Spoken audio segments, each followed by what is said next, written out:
Well,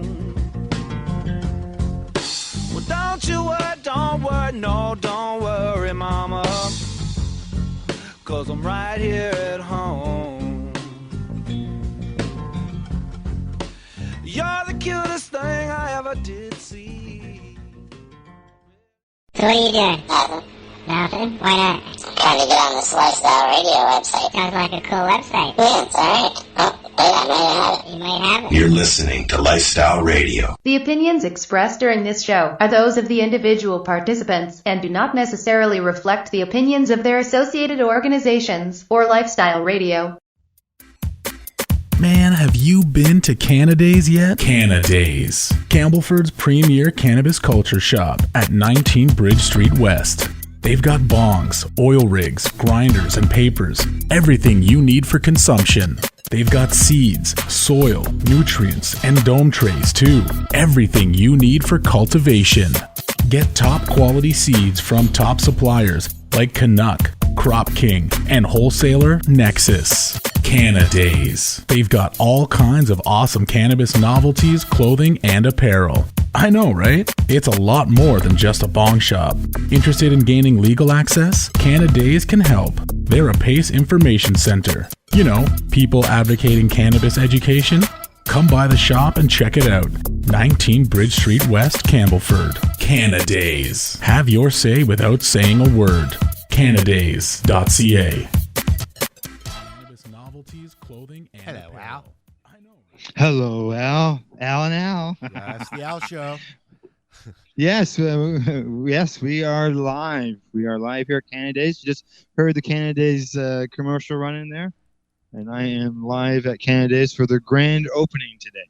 Yep, we sure are. We sure are. We sure are. Making sure levels are good here and all that fun stuff here. That's right. Yeah, we've got. We'll be talking to some people here at the store, some staff, customers that come in and out. We'll fill you in some stuff that's already happened today, and we've got some guests lined up. They're going to call in, or we're going to call them.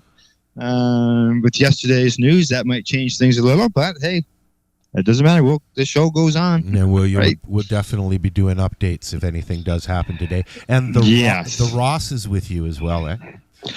Yes, Ross is here today. He's representing the Canadian Therapeutic Cannabis Partners. He'll be talking to people about getting their medical licenses. He's not just plain old Ross today? Well, he's got the 420 radio show hoodie on. Oh, God. So, yeah, he's wearing multiple hats today. Cool. That's what I'd say. Yes. So he wasn't the only one with multiple hats on today. There were some dignitaries that were in earlier doing ribbon cutting and everything. Awesome. How did that go? Who showed up? And We had people, representatives from the town. The mayor rep was here, deputy mayor, BIA, Chamber of Commerce. There's 5 or 6 of them that were here. What kind of ladies? What kind of stuff are they saying? What kind of reception? Well, Wayne gave them a bit of a educational session over there before they left, and they had lots of questions about what's going on in here, about the cannabis issue. Yep. They presented him with some plaques and stuff. Cool. So we'll be talking to Wayne about all that. See what he received today. Cool. Yeah, we've had some customers already in. It's been a busy morning. We got customers in here right now. Hello, people. Got their little dog with them. Do you allow dogs in? Do you? Service dogs. Ah, cool. Yeah, and I got a familiar voice right here beside me. Must be Hello, Ross. I got my coffee. I'm ready to go. There we go. Hello, Ross. Feeling good? Starting to wake up? Are you? How you doing, Al? I'm all right. I'm having a little wake and bake. I'm just sitting I'm here. a little what? Wake and bacon? Yeah, Yeah, okay. wake and bake. I got to do that. Apparently, I have to go around the corner to wake and bake, so I'll be doing that after my coffee. Yeah, that's the one thing that you can't do in the store is medicate. Correct. Can't medicate in the store, and we have a school right beside us. So we just sort of go around the corner, trying to do a good impression here. Sure, we could just stand out front and fog them, but we're trying to get along with everybody. We can always teach them, how to grow cannabis, use cannabis, smoke cannabis. Oh wait, are they? How old are they? No, they're not of age. Oh, okay. No. Well, if they're not of age, we'll wait a couple of years. So don't go out back behind the dumpster and start smoking there. Medical issue. Hey, you know what? Yeah. That's where we used to have to smoke when we were kids. We had to go out back behind the dumpster. Yeah. Yeah, we used to have to hide when we were kids too. Back in the 70s, it was a different world. It was. It's really changed. Yep. And I know I used to. I used to be the guy in the middle beside the school portable during school. Yeah, I was the same guy. Might have been the same portable. I don't know. Yeah. But we got a school next door, so we try to show a little bit of restraint and respect. That's all. So tell us. You've been joining us on the 420 radio show, me and Ross and Marcel and Chris, and from there for about a month now. Yes. As well as you've done 2 or 3 shows of your own there. Yeah. Yeah. Tell us. It's. Go ahead. No, you go ahead. Oh, as I say, it's working out good. That's good. I miss my bong. I usually have my bong beside me during the show, but being we can't consume in the store, so my bong stays at home now. The bong stays. But it's been great. It's been great being here at nighttime. It makes them be open a little bit later than normal. Yeah. But that we found that people are coming in. Yeah, there was 10 people or so came in. Yeah. The one time that you were on your show, I think you were doing your show. Yes, right. Exactly. And then you've been open a few Friday nights doing the 420 show with us. So. Yeah. Yep. Yeah. No, it's worked out good. It's helped bring some people in, promote the stuff that's going on here, and it's helped with the town. Why don't you tell us a little bit about Campbellford and so people get an idea where you are? Oh, okay. Well, Campbellford, we are the home of the toonie. Everybody knows about the nickel in Sudbury, but here in Campbellford, we are the home of the toonie, and that is because we have a giant toonie in our downtown. Because we have that because of the back of the toonie. Now you'll know that there's a bear on the back there. That bear was designed by a local fella here, a local artist here, and he won the big contest years ago. So our town put together a package, talked to the Canadian Mint, and got the approval to put a big toonie in our town. Awesome. We even had to go to the Queen to get permission to put her likeness on the back. And what did she have to say? Yes. Yeah. So now we have this giant toonie. Lots of tourists come, check us out,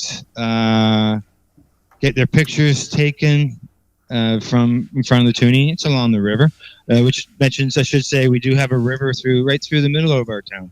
Now, what river is it? Is it the Trent? That's the Trent River. Yep. So we get lots of boaters. That connects to all the locks. Correct. Yep. It goes right from Trenton there in Lake Ontario, north Severn's Bridge, those lakes up there at the top end. It goes right through one of the most famous towns that it goes through. It would be Bob Cajun. Made famous because of a song by the Tragic Hip, of course. Yeah, exactly. Also, so we have we have that river that goes through the town, and then we also have a chocolate factory here. Oh, cool! Where they produce the raw chocolate that then gets sent out to the businesses in order to make their chocolate bars or different types of chocolates that people would eat. So And we have a chocolate store here as well, Al. That would explain your access to lots of chocolate for your fountain. Correct. Exactly. Yeah. Yes, the chocolate store is owned by World's Finest Chocolate, which used to be part of the factory here in town. Okay. But they moved back to Chicago, and then we have Blaumer's Chocolate, which I mentioned just makes the raw chocolate is what they do. Let's see what else we got. We got cheese, lots of cheese around here, cheese factories. We've also got we call it a craft brewery. Someday I hope we have a craft cannabis, but we've got a craft brewery, and it's an winner as well. It's won several awards across the country for their home brews or their brewing. And then let's see who else. What else have we got here? Oh, back a couple years ago, one of our because Camelford is our little town, but we're in the municipality of Trent Hills. Trent Hills itself, there's a town called Hastings within the municipality. Yep. And a few years ago, they won the Fishing Network's Fishing Capital of Canada. Oh, really? Yes. So if you're into fishing, no. Hastings is like 5 minutes from Camelford. You're also near Havelock, aren't you? Yeah, we're very close to Havelock, about 15 minutes south of Havelock. That's the home of the Havelock Jamboree, Yep.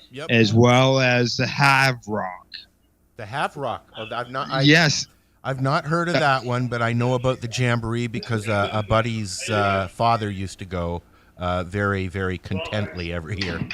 The Jamboree was like 50,000 people were going through there on a weekend. Oh, yeah. Yeah, like Havelock's like 1,500 people. Craziness, eh? Yeah. Well, the Havrock one is done in July, and it started last year. Last year was the first year. They're doing it again this year. Run by the same people, but it's the rock version of it. What kind of bands? Is it local bands or is it headliners? Last year, it was a lot of, I'm going to say, 60s and 70s headliners. Like Loverboy, April Wine, that kind of thing? Yeah. And some of the psychedelic stuff was there as well last year. I'm not sure who's there this year. I have looked at it, but that was a couple weeks ago. I just can't think off my top of my head right now who's in there. We'll have to look that up. I'll look it up as soon. That's right. I'll look it up as soon as I'm done rolling this doobie. Okay, and then what else we got here? We have, which is our town is like 3,500 people. Oh, really? So like 3,500 people. I would say the majority of them are retired. Yeah, this is we've got about 25 here, and the majority again are retired. Yeah, retired farmers in this area. Mm-hmm. Yeah. People just like the quieter, laid back type of life versus living in the cities where it's all hustle and bustle. I moved up to Mount Forest 15, 20 years ago, and I'm not going back. I've moved out of Mount Forest now, but it grabbed me the Mennonites going by in their wagons, buggies, just going by. They're all over the place, and it's really cool. You know, you're sitting on your porch, and all of a sudden, horses go by. Yes, exactly. We have some Mennonites that are close to here, and every once in a while, you will see the horse and buggy parked over there at the Dollarama. Yep. Yeah. So you just never know. They actually have horse poles here around here. Oh, well, we have horse poles, but that's during our fair. Oh, well, no, they have horse areas for parking. They have horse parking. Mm-hmm. They also have a crew that goes around and picks up poop every day and straw. Oh, really? Yeah. Shit, scoopers. That's a shitty job. Hey, Marcel, how you doing? Good, man. How are you? Good. Let's see what else we got in this town that isn't anywhere else, and this is going to seem a little bit odd, but we have a shrimp farm here. A shrimp farm. Correct. We have a shrimp farm here that just won some awards. It was in the local paper. They prefer to be called little people. No, come on now.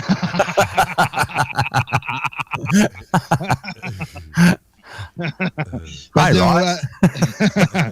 Marcel says hi. Hi, Marcel. Just so you know, Ross doesn't have headphones on. He's sitting by the speaker. And there are people in the store, Marcel. So I'm being polite. okay. I haven't been. I'm working on it. But yeah, shrimp farm. And well, I don't really know the people per se. My father used to help their grandfather, or vice versa, many years ago. Many years ago. Like, I don't even know if I was probably just a little sprout then. A little sprout. So, yeah, little sprout. That was it. But yeah, there's a few things here. Let's see what else. We have a provincial park here as well. 163 outdoor room hotel is what I like to call it. Yep. No, not that one. It's a provincial park, Ross. That's up the road a little bit, Ross. He thought maybe it was clothing optional. So, but I'm gonna get Wayne on here once he's done. He's dealing with some customers here, and once he's done with the customers, we'll. Okay. Well, while we're waiting for Wayne, why don't you tell anybody who is listening? Like, we're going to be recording this. We're going to do 3-hour things. We're going to take breaks. We're going to listen to tunes. We've got some people scheduled to come in, and I thought I'd get out to tell you who's going to be joining us. Yeah. Well, we've got scheduled. Let's see, we've got 6 guests scheduled, but we lost one already, and that they had a bit of a problem with some equipment. But I've talked to Justin Louses of Just Compassion. We're hoping to get him in today. I've talked to Gooey Rubinski. Gooey is a writer from the United States. We're going to have him on. He's written for several different publications. I've talked to Anthony Foster of the Hamilton Vapor Lounge. We'll have him on to talk about the vapor lounges as far as laws and rules and what happens at a lounge. Rick, now unfortunately I can't pronounce Rick's last name. Vresic. Yeah. We got him coming on later today. Talk about the Compassion Clubs and the raids and what he's gone through and what the effect on everybody. And I've talked with Chris Bennett. He's a historian on cannabis, and we'll be talking about the history of cannabis once we get him on here. Cool. Now, the only thing I don't know is because of yesterday raids, and as the news comes in, we'll update people what effect it may have on this, because there are rallies being held. If there's anybody going to a rally that wants to call in, yes. You can give us a call at on Skype. Just look up Lifestyle Radio, or at 323-795-2420. We'll have it open. If you hear a ringing, Al, Ross, Marcel, wake me up, and I'll answer the phone. I'll try and do that. So, I just wanted to let people know that Marcel is here, who's one of my co-hosts on the 420 Radio Show. So, yeah, and I've invited the ladies from the Pace Radio Show to join us. Yep. So they could be popping in and out throughout the day. Yeah, we're going to have pretty much anybody who works around here for Lifestyle Radio, does shows and hangs out with us. We're going to have people popping in and out. So hopefully we won't bore you too much. No bore. It's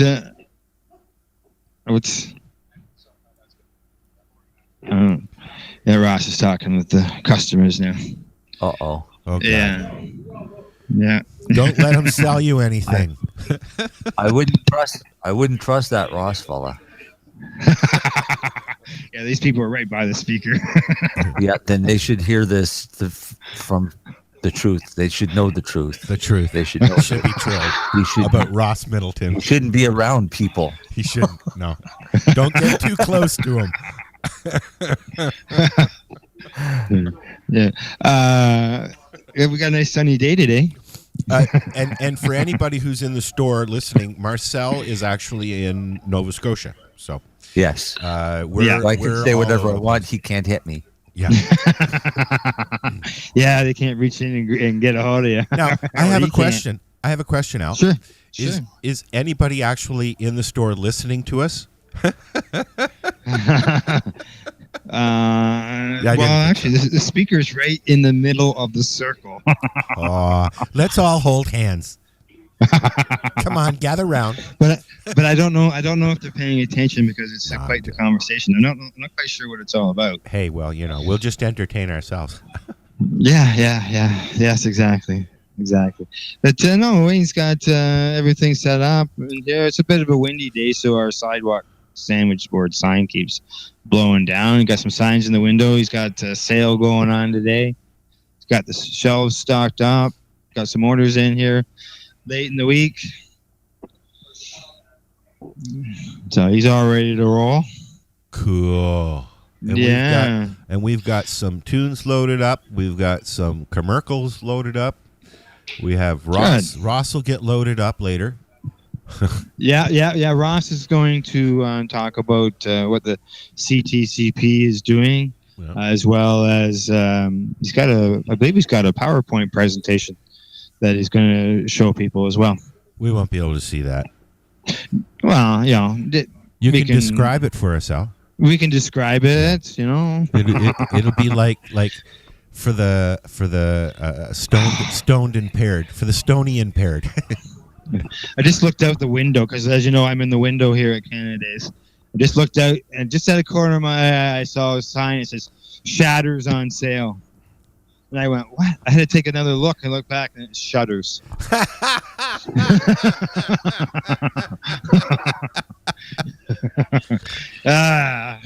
Almost. Almost. So Al has to go outside to medicate. So when he does, he'll just disconnect from the sound system there and take us with him. Well, actually, I did a little bit of testing earlier because I got in here about 9 o'clock, and I can get out the door and still have the speaker inside working. Okay. So I go out the door. I can be about 5 or 6 feet out there. Oh. If it was a super warm day, there'd be a lot of people walking by. But it is a little cold out there. And so I can go outside. Awesome. We're good. I found an extension cord for the speaker. An extension cord for the speaker. Hey, you know what? Yeah. Speaking of speakers, I found out why my jack that you got me isn't working. Oh, why? The other piece that I have it is for a headset, not a speaker, not a mic. Yep. So I'll get the right one and we'll try it again. Yeah. Dum. Go ahead, Marcel. Hey, Marcel, I've got some really cool Sound effects? Sound effects. Okay, so here we go. You ready?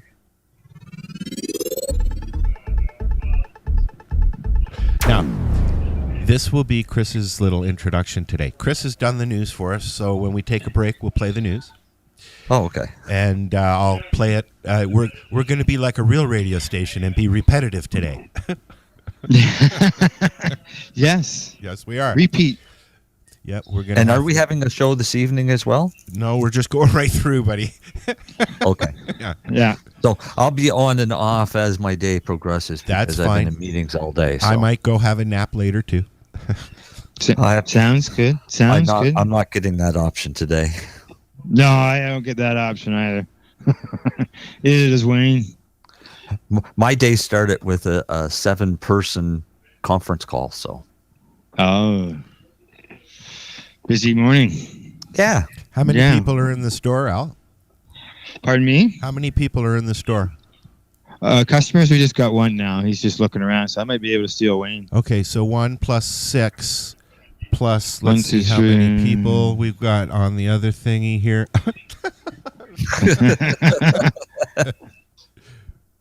Wayne's just getting the coffee. And one more. Yep. That's 8. Hello, 8 people. Hey, if I was doing when I was doing the cannabis educational series, I was happy if there was one person there because you're talking to at least one person and educating them or informing them. Teach one. I've been That's doing right. this. That's right. And I've been doing this for this will be going in. We're going into our 10th season. Wow. It come the summertime, and my philosophy has always been: if there's one person listening, I'm okay with that. Yeah. Exactly. Because that's one more person that we're having a conversation about cannabis with, and usually there's a few more that come along. Yeah. Exactly. It's early still. We're having a little wake and bake. What are you smoking, Marcel? Oil. Me too, actually. Me too. Always oil. But I lost a rollie though. I mean, I lubed one up and then it would disappear. It just stuck somewhere. How do you lose a joint? I think it was on a piece of paper. I hadn't rolled it yet, and the paper blew away somewhere. The dog ate it. No, the dog didn't eat it. No. Dog's overate all its foods, going through the cupboards now looking for the chips. No, she's. You know what? She likes stems. She doesn't bother my weed. I've got us a guest. Oh, who? Wayne. Hi, Wayne. Hey, how's it going? Congratulations, buddy. Congratulations. Oh, thank you. Did anybody steal anything yet? Did I steal anything? Oh, yeah, every day. No, I had a bunch of certificates come in this morning, BBIA and Chamber and... Yeah. Our mayor is away. He's in... He's been in the news a lot lately. He's been very sick. He's been dealing with pancreatic cancer, and he's taking a few weeks off and headed south. So he's south right now. Hope he's using some cannabis for that. That I couldn't tell you. You should tell him that you can hook him up. Hook up the mayor. You like your mayor? We want to save you here. Yeah. So he's down south. So they had some representatives from the town we're in, right? Yeah, we had some representatives come down, Chamber of Commerce, DBIA, somebody for the mayor, and a couple other people came in from the city in different parts of the township. So and I was telling the people you received some certificates, plaques. Yeah, I did receive some certificates just congratulating me and opening and welcoming me to the town. Yeah. Province get involved? I think one of them was from the province. I'm gonna go grab them right now. He's gonna have to grab them. There's just so many, you can't remember them all. I'm surprised your premier didn't come. No, we had our area rep. Our area rep come on their behalf. That was nice of them. It was, yeah. He received notice that the MP and MPP had prior arrangements today, so they sent their representatives instead. Oh, look at these things! They're looking pretty fancy here, Wayne. Oh, grand reopening they wrote because I was supposed to open in May technically. Oh yeah, right. Yeah, so this one's from MPP Lou Rinaldi. Yeah, Northumberland, Quinte West. So we did get something from the MPP. Lou couldn't make it here, but one of the representatives did. Yeah. Nice. It's a double thing. It's all folded, folds in half. There's hardcover, like a restaurant menu kind of hardcover with the Ontario on the front. Yeah. It's got a nice little saying over here on the side. Nice. Every dream. What does it say? Every great dream begins with a dreamer. Hey, that's right. Oh yeah, it's a dream. All right, it's dream still on, like a man. dream. Dream on. Dream on. Yeah. Okay, what else? Who else you got this from? Downtown BIA. Campbellford, Municipality of Trent Hills. So that one will be from the mayor, Deputy Mayor Robert. Yeah. Yeah. Great. And just so you know, that was his daughter. That was in there. Oh, okay. And then of course the Chamber of Commerce. Yep. Yeah. There you go. Awesome. Got a few of them there. They can hang them up on the wall there, over there beside the TV. Yeah. I'll put them in my fire-rated wall that I'm not allowed to put holes in. Make sure they miss out. Yeah. So, you have a wall you're not allowed to put holes in? On 2 of my walls, they're fire rated because of the residences around me, so I can't put a single hole in 2 of my walls. That sounds a little ridiculous, but okay. 4 layers of drywall. 4 layers of drywall. Wow, man. Fire rated drywall. That seems a little in excess. There's a resilient channel, sound barrier in between, and then the old exterior, the walls that were there before. So there's another 2 layers plus studding and. Yeah, they wanted to make sure that there was no fire or smoke to reach the residents. Mind you, we don't do anything in here that causes any fire or smoke. My till and Al's radio show here is equipment's about all that could catch on fire. Oh, don't say that, man, because it happens. Yeah, don't be saying I was sitting there one night, and all of a sudden I look, and I'm like, it's getting smoky in here, and I'm like, I don't even have anything to smoke. And I look around, and all of a sudden I see smoke bellowing out of one of the computers. Yeah, we don't want that. No, we don't want that you're having a bad day when. Yeah. When your computer starts smoking with you. Yeah. Hey, Wayne's just got to slip out here just for a second. Not a problem. Well, hey, you know what? He can come back later. We're not. Oh yeah. Well, I didn't even get to ask him about his suit. We still have 11 hours to go. He's got a suit on. Yeah, he's got a cannabis outfit on. It's a jacket and pants. He has a cannabis suit. What is it? A floor hat. I just can't pronounce. Can't think of the actual word, but it's an old style hat. It's got a big pot leaf on it, and his suit is covered. And yeah, when he comes walking down the aisle here, or shows up again, I'll try to get a picture of him on my phone.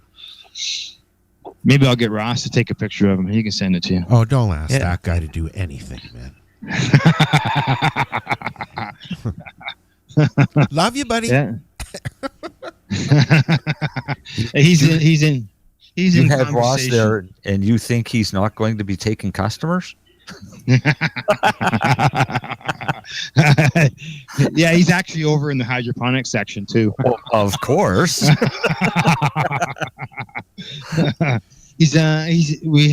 Wayne has a fellow in here who's helping him worked in here today, and this fellow worked at the CC store in Peterborough. And as we've been seeing, there's a bit of they've been in the news lately, so he's here today helping us out. Awesome.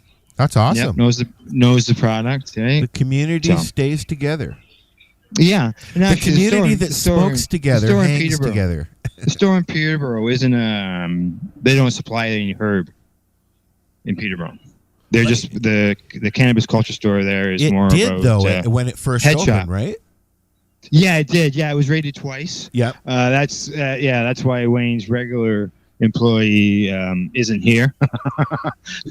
he was in the store in Peterborough when it got raided. Oh, really? Yeah. So he got arrested and the whole bit. So part of his bail conditions right now is that other than for his own medical use, he's not allowed to handle any paraphernalia. Wow. Yeah. So does it specify what kind of paraphernalia? So he could talk to customers, but he'd have to get the customer to actually take the product out of the cabinet or get it off the shelf. Oh, come on. We got a police car parked out front. Oh, really? Yeah, now he might stop because the ambulance just went flying through town, but yeah, we do have a police car parked out front. It's an unmarked car, actually. Oh, they're coming in now. Oh. Gonna invite them in? He's parked illegally. We should have to go give him a citizen's ticket. Go get a citizen's ticket. Yeah, write one out. Just write it out. Just write it out. Yeah. And I then saw sign some it. tweets. Sign it. Bob the Stoner. I saw some tweets yesterday about the raids going on, and one of the police cars unmarked cars getting a ticket. Oh, really? Oh, yeah. I didn't see that. Have people in here who are agreeing with you. They saw that as well. Nice. Yeah. What was that, Ian? Amy?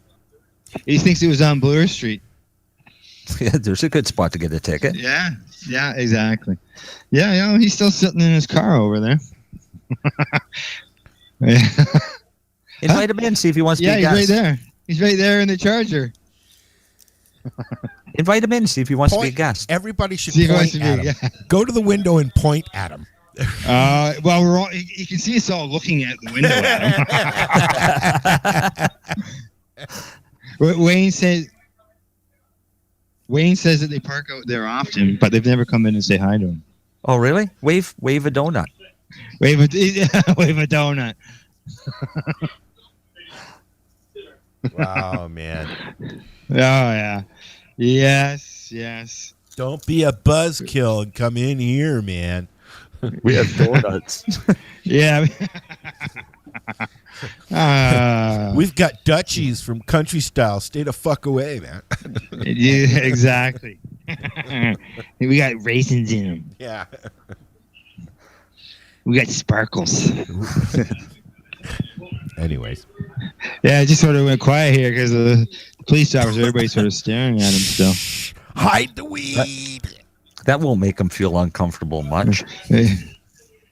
Yeah. Yeah, who knows? Who knows what he's doing? Yeah. We got traffic going on here. We got more cars. It's just a nice thing. We're right near a set of lights. Yeah, you should be out on that street corner again. Well, I wouldn't mind it. And I'm mobile enough that I could run across the street.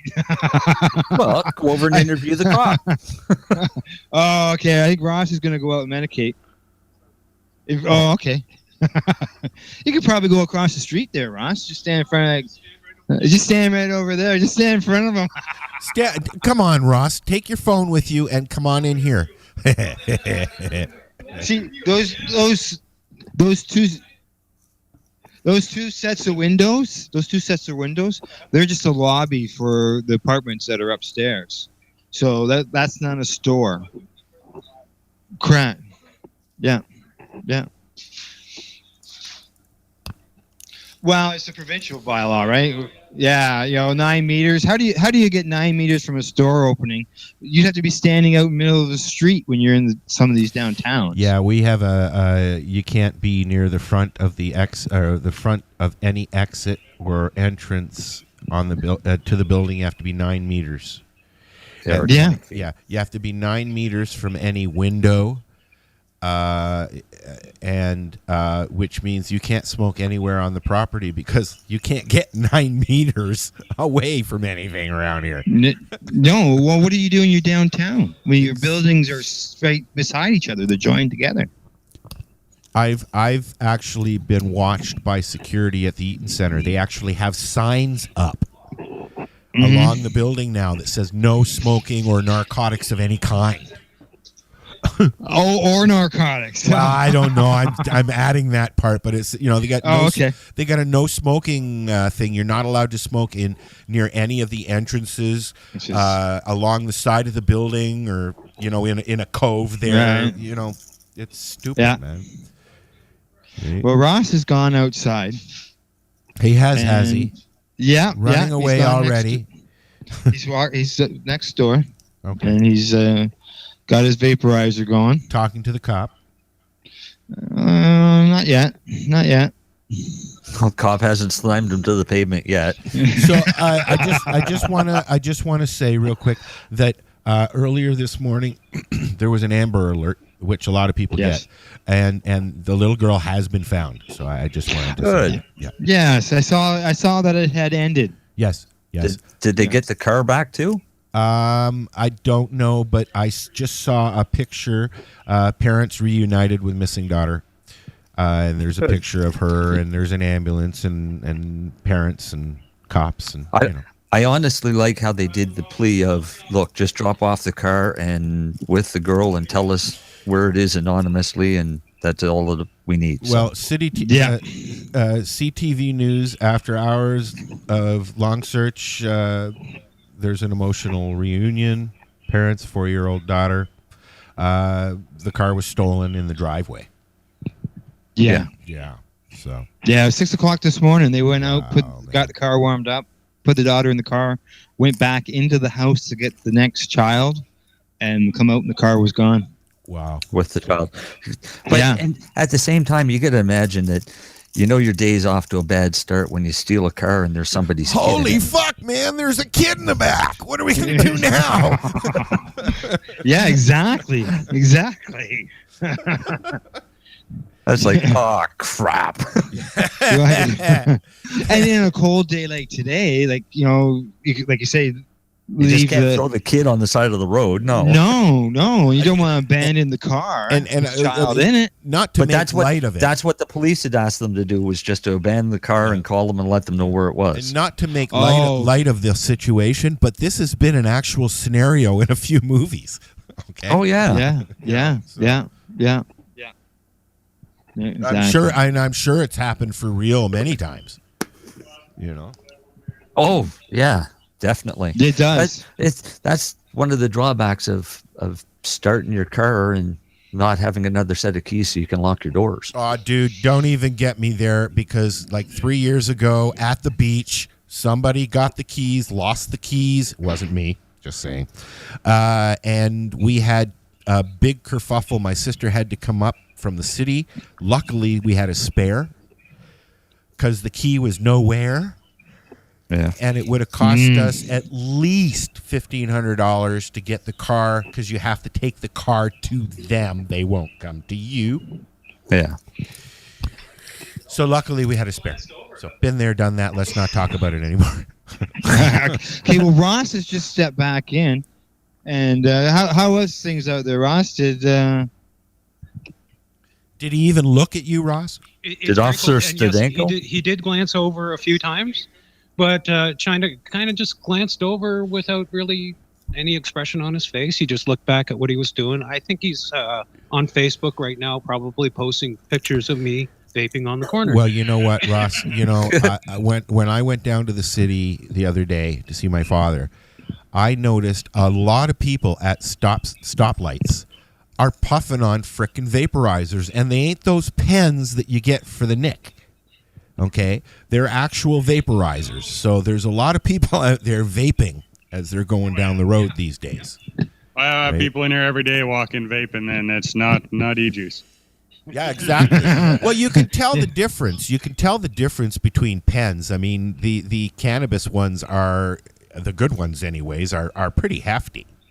Yeah, but driving by in a cruiser, if you can pick that out, well, isn't when you from some what of I've the e-cig ones can be pretty elaborate, very similar to the cannabis ones, concentrate vaporizers. Yep. Yeah. And what I've seen, some of the people, well, I don't know whether they got big lungs, but it seems like there's a lot of vapor. I know, But you know what? There's a trick that allows you to do that, and that's adding water. And with the e-juice, if you go with the max VG, the more VG you have, the bigger the cloud is. Yeah. They call it cloud chasing, right? So people come in, they want max VG so they can get their nice big clouds. Hey, Ross, what's the name of this vaporizer that you guys sent me to review? I can't remember. The Herbva? Herva. Was that it? Herva. Yeah. I love it. Yeah. The newfangled ones have chambers now. I've got a pen one that had had a coil in it, and it you got to put the no thank you. Yeah, my Arizer is really nice. The Arizer is an awesome. It comes with cartridges like stems, glass stems, and they've got a little reservoir in the bottom. You grind up your herb like if you were going to roll a joint or whatever. Yep. And then you just put it in the end of the glass tube and then cap it. And it's got a little carry case where you can carry a couple of tubes. Oh, really? With you, and so that you can just kind of finish Switch 'em one up. off and then pop in another one, and away you go. And you just it's a really nice pen. Kind of like a quick load. Yeah. Yeah, it is. It is. It's so like the reason I brought that up was because I'm wondering what kind of vaporizers and stuff and pens that Wayne has there available at Canada's. Oh, he's got a bunch of stuff here. He's got all kinds of bongs, of all glassware of all different kinds. It looks like dab rigs, bongs, and what about vaporizers? Okay, Fusion. So he's got the Herba. Okay, cool. Solo. Oh yeah, okay, here we go. We're over here at the vaporizing area. Yeah, we got some nice stuff here. Yeah, green light dab rigs. To-go mini. Oh, those are for juice. Okay. Okay, so Kim Cooper just asked me on Facebook which one that you would suggest for flour, and Kim, I would actually suggest the Herbva. I really like it. It lasts you 3 rounds. Yeah. And then it only takes 20 minutes or so to recharge. Yeah. It goes up to 400 and some odd degrees, so you can actually burn your flour if you want to in this. Yeah, but you don't want to do that. No. And the herb is nice. It's inexpensive. Yeah. But there. I mean, if you've got a little bit of extra money, there are some better ones on the market. Of course there are. Of course there are. But we don't have any money. Oh, right. That's how I'm patients. forgetting that. Patients are poor. Patients are poor. Well, we just got to get a vaporizing company on board that can send us products to review, Al. Yes, we do. And I think I just made a wholesale deal with a real big one, so I'll have a talk with them, see what we can do. Awesomeness. I like reviewing new shit. Yeah, they're called Utopia out of Montreal.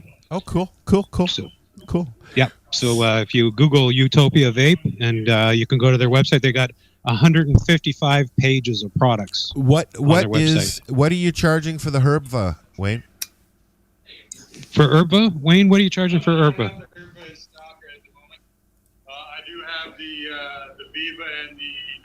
The Nokiva is very much like the Herba. I thought that was the Herba. Okay. I had the Herba, and I think it was.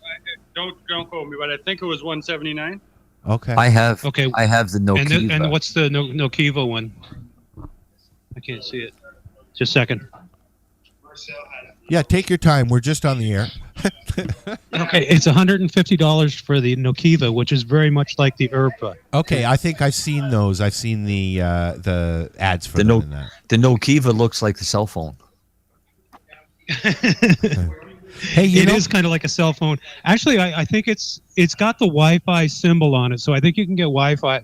You know that speaking of Nokia, okay, it's a Wi-Fi vape. They're bringing back that old phone, right? Are they really? Yeah, the 3030 or something like that. I think. 3310. The Nokia. That which was the most popular model when they were really big, and so they're bringing it back, but it's a smartphone now, but it's the same size as the old Nokia. It looks, I don't know. And that Nokiva, it looks like the Nokia.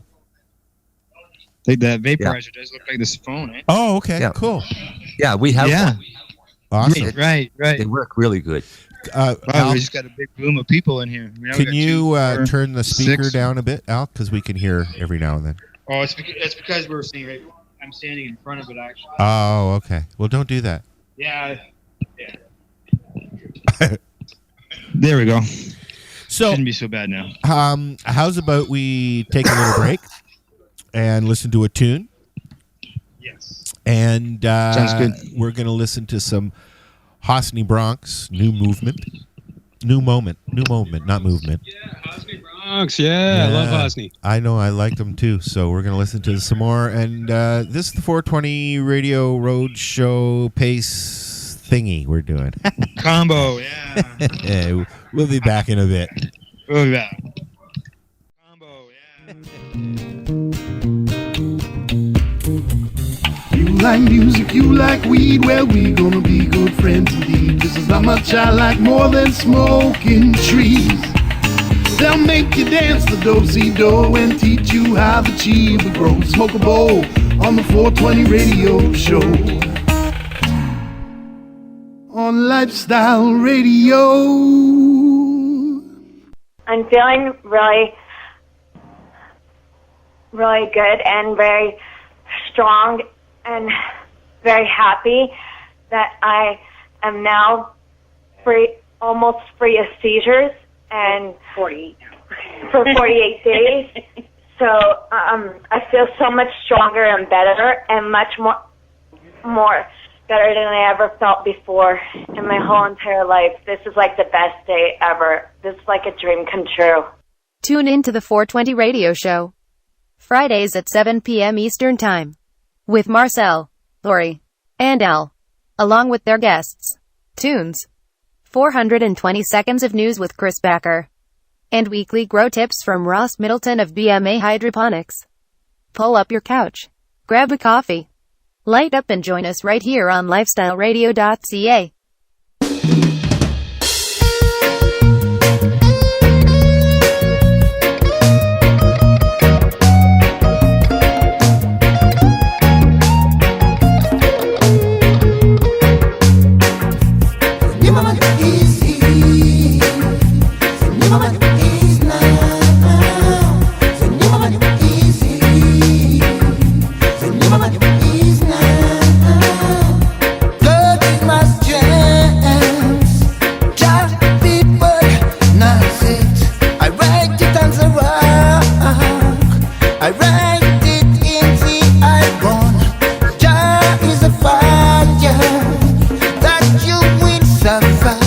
Babylon, there is a fire. What do you desire, Babylon? We don't want to live in the shade. We don't want to live in your shadow. I promise a light for my people. I promise a fight for all people. I promise a light for my people. I promise a peace for all people. Your mama is here. Your mama is now. Your mama is here. Your mama is now. True Rastafari, why you want to stay so sad? The fire burning the world. My people suffering in this old world. They are food dust. There is no equality. We will never be an inferior race. We'll never be an inferior race. No equality. Stand up for yourself. We see the God in the eyes. Stand up for yourself, for your right, for yourself, for your right.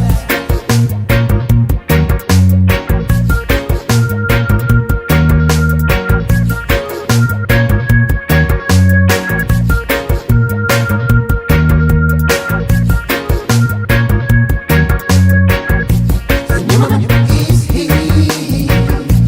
Your mama is now. Your mama is here. Your mama is now. You make us suffer. Just know we will stand up. We promise you a new revolution.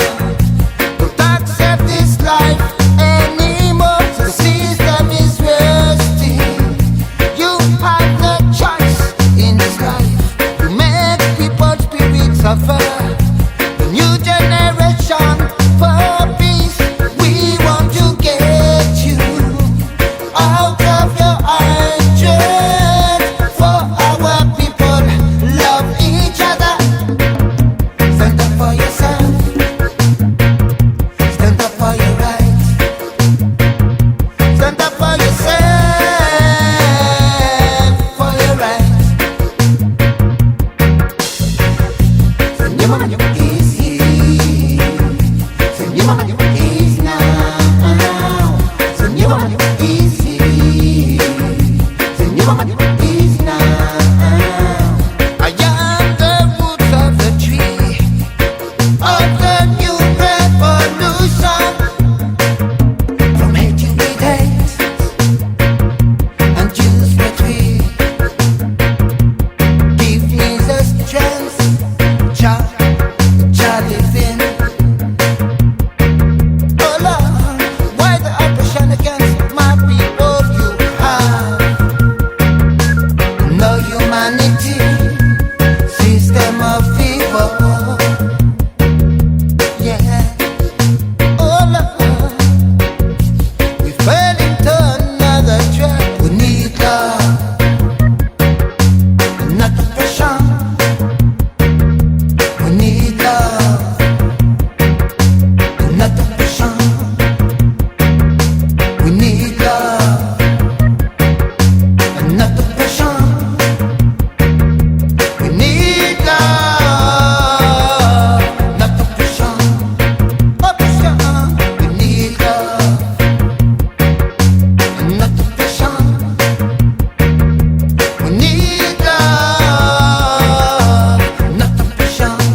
I promise a life for my people.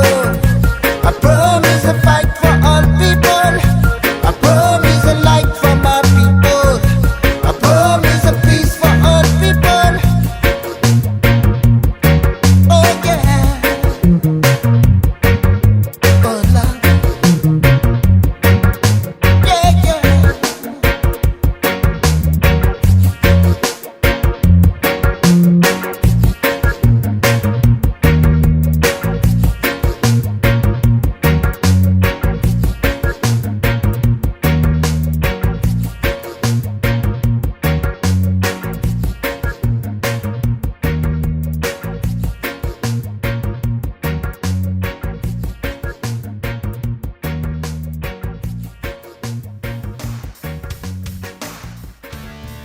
Hi, it's Deb from BMA Hydroponics.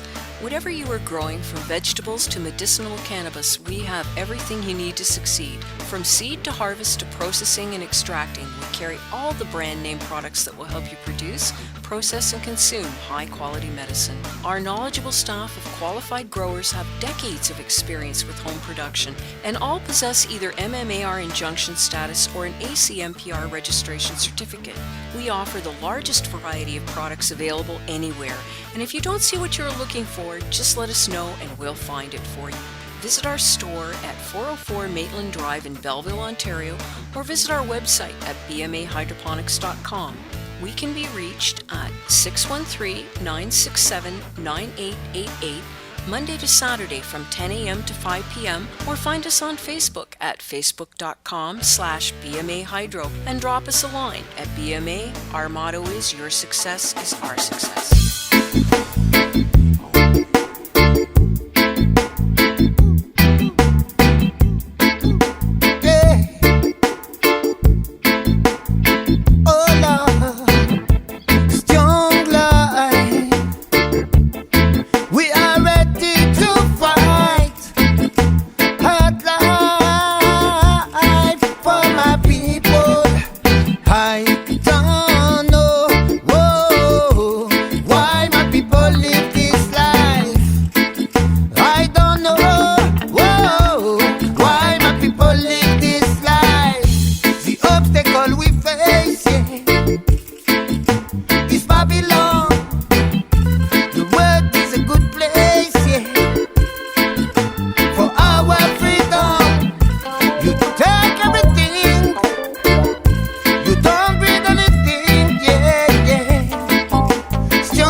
Babylon to make you suffer.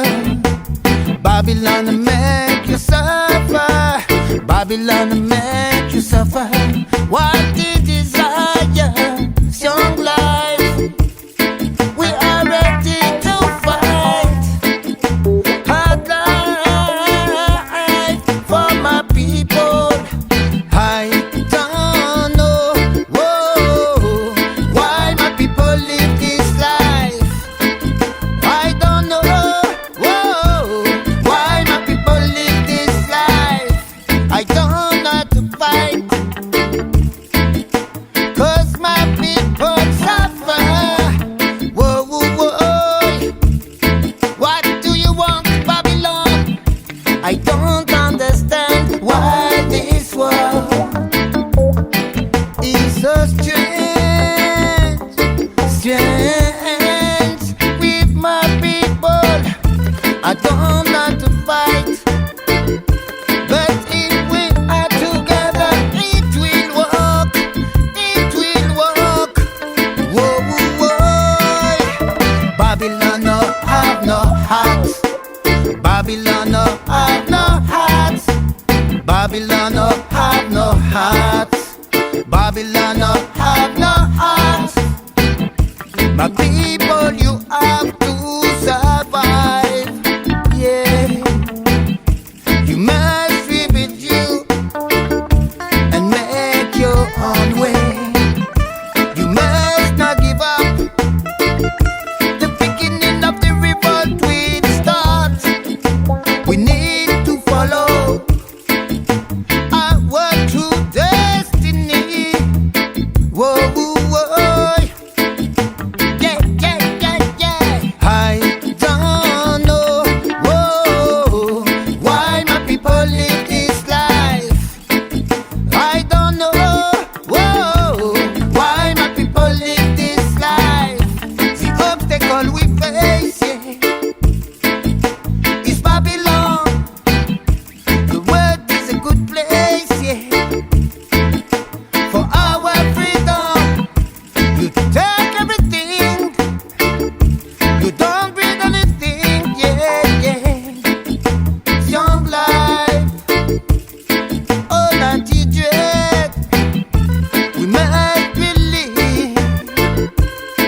Babylon make you suffer. What the desire? Strong life. We are ready to fight.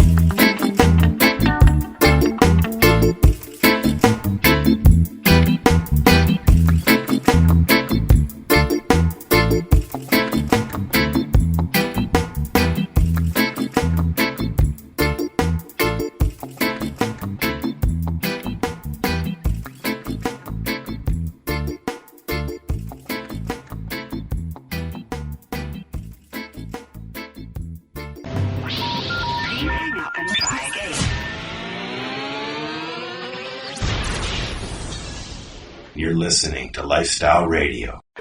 This is Bubbles from the trailer park.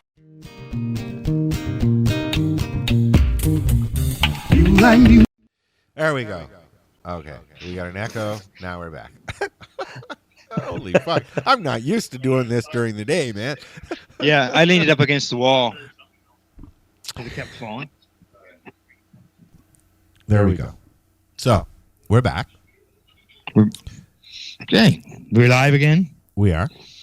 We Sorta, are. And we're kinda, back. sorta, And yeah. I still have Wayne here beside me. Hello, Wayne. I think Wayne is growing in the chair. He's got roots. You know why I say that?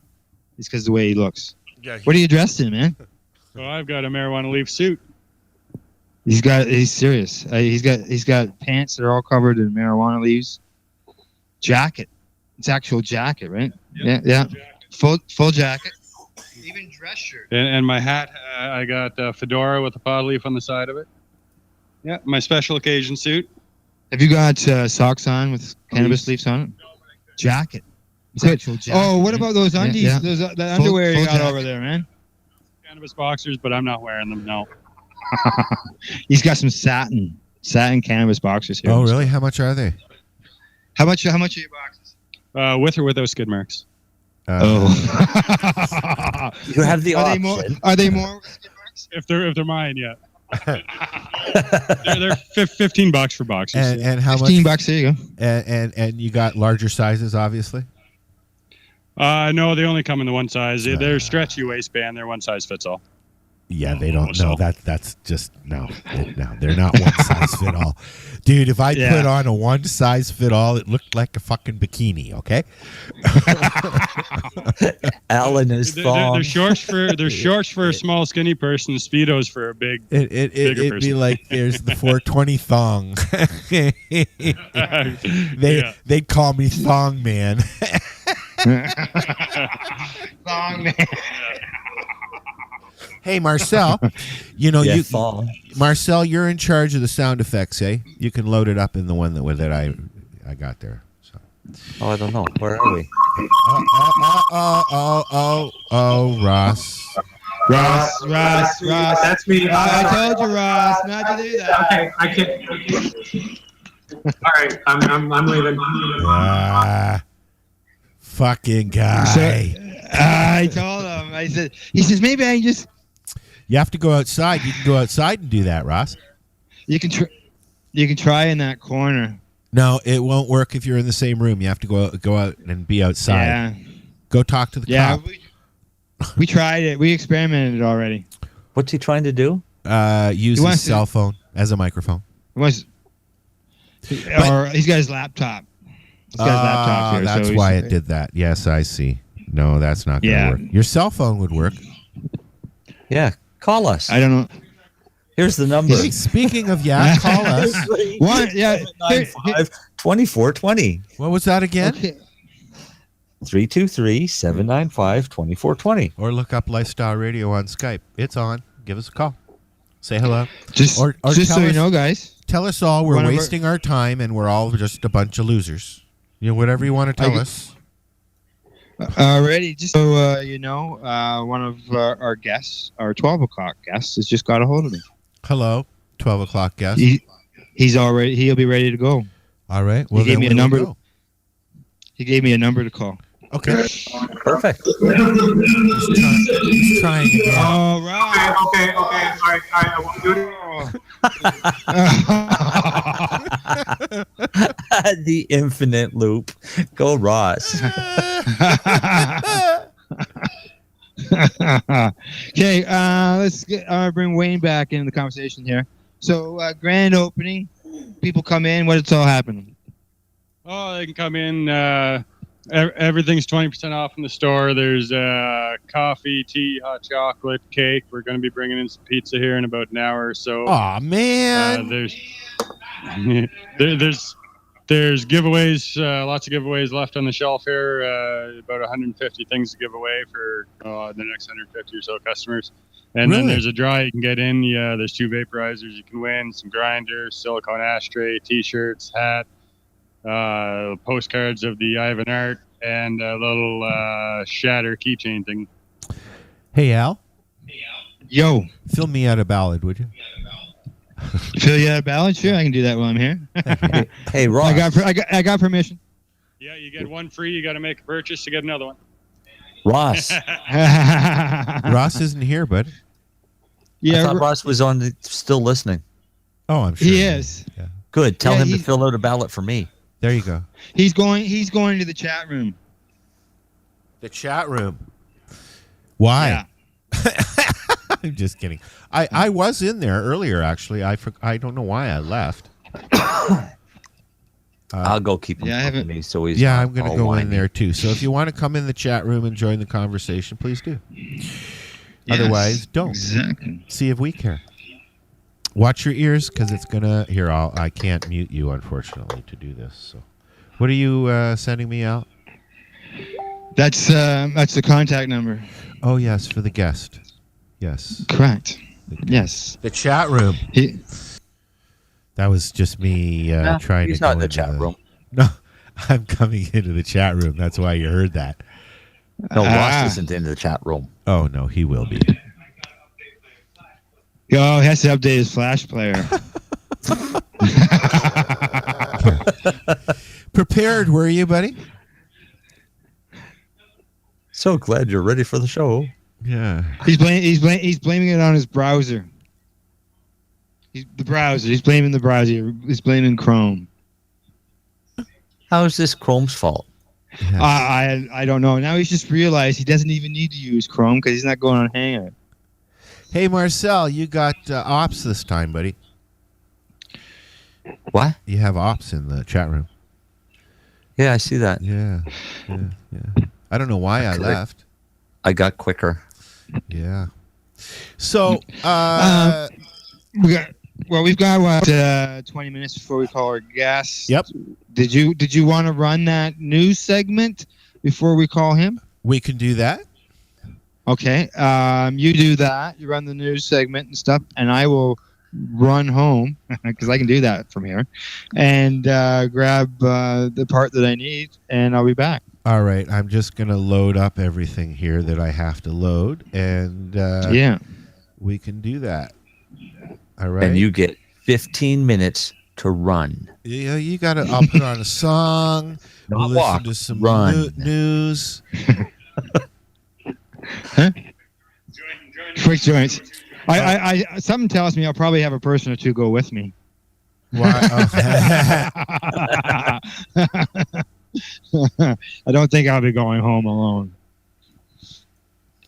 Why? Do you need somebody to hold your hand, Al? No, not my hand. The joint. Well, they just want to make sure you don't drop it. Correct. Yeah, and because I have to cross the river. Oh, you have to over swim bridge. across the river. Yeah. Yeah. Okay. So you swim across the river to go home. Turn left at the rock. and then go straight through where the salmon are. Cool. All right, Cool. we're gonna take a hike for a little bit. We'll be back in about 15 minutes or so after some news and a song, and this is the 420 something Roadshow. There you go. We'll be back in a minute or 3.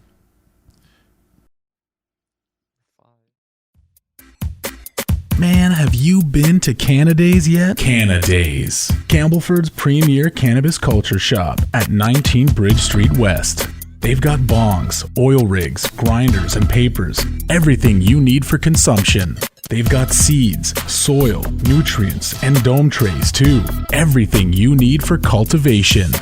Get top quality seeds from top suppliers like Canuck, Crop King, and wholesaler Nexus. Canadays. They've got all kinds of awesome cannabis novelties, clothing, and apparel. I know, right? It's a lot more than just a bong shop. Interested in gaining legal access? Canadays can help. They're a PACE information center. You know, people advocating cannabis education. Come by the shop and check it out. 19 Bridge Street West, Campbellford. Canadays. Have your say without saying a word. Canadays.ca. I'm Coulter Wonkite. I'm already into the 420, damn it.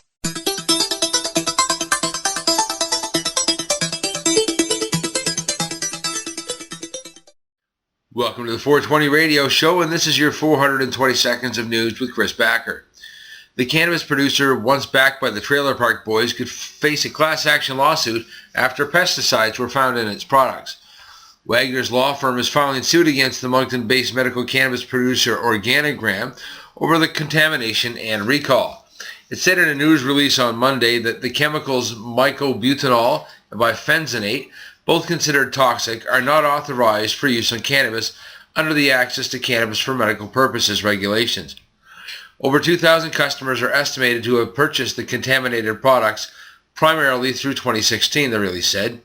On December 28, 2016, Organigram recalled 5 lots of products that tested positive for the presence of mycobutanol and bifenthonate.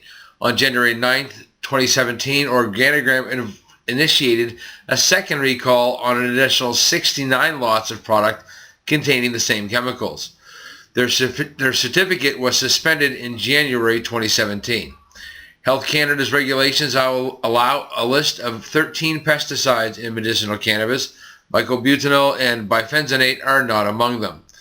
A previous Organigram news release stated that the recall cost the company $500,000. They also had this to say in response to the proposed class action lawsuit.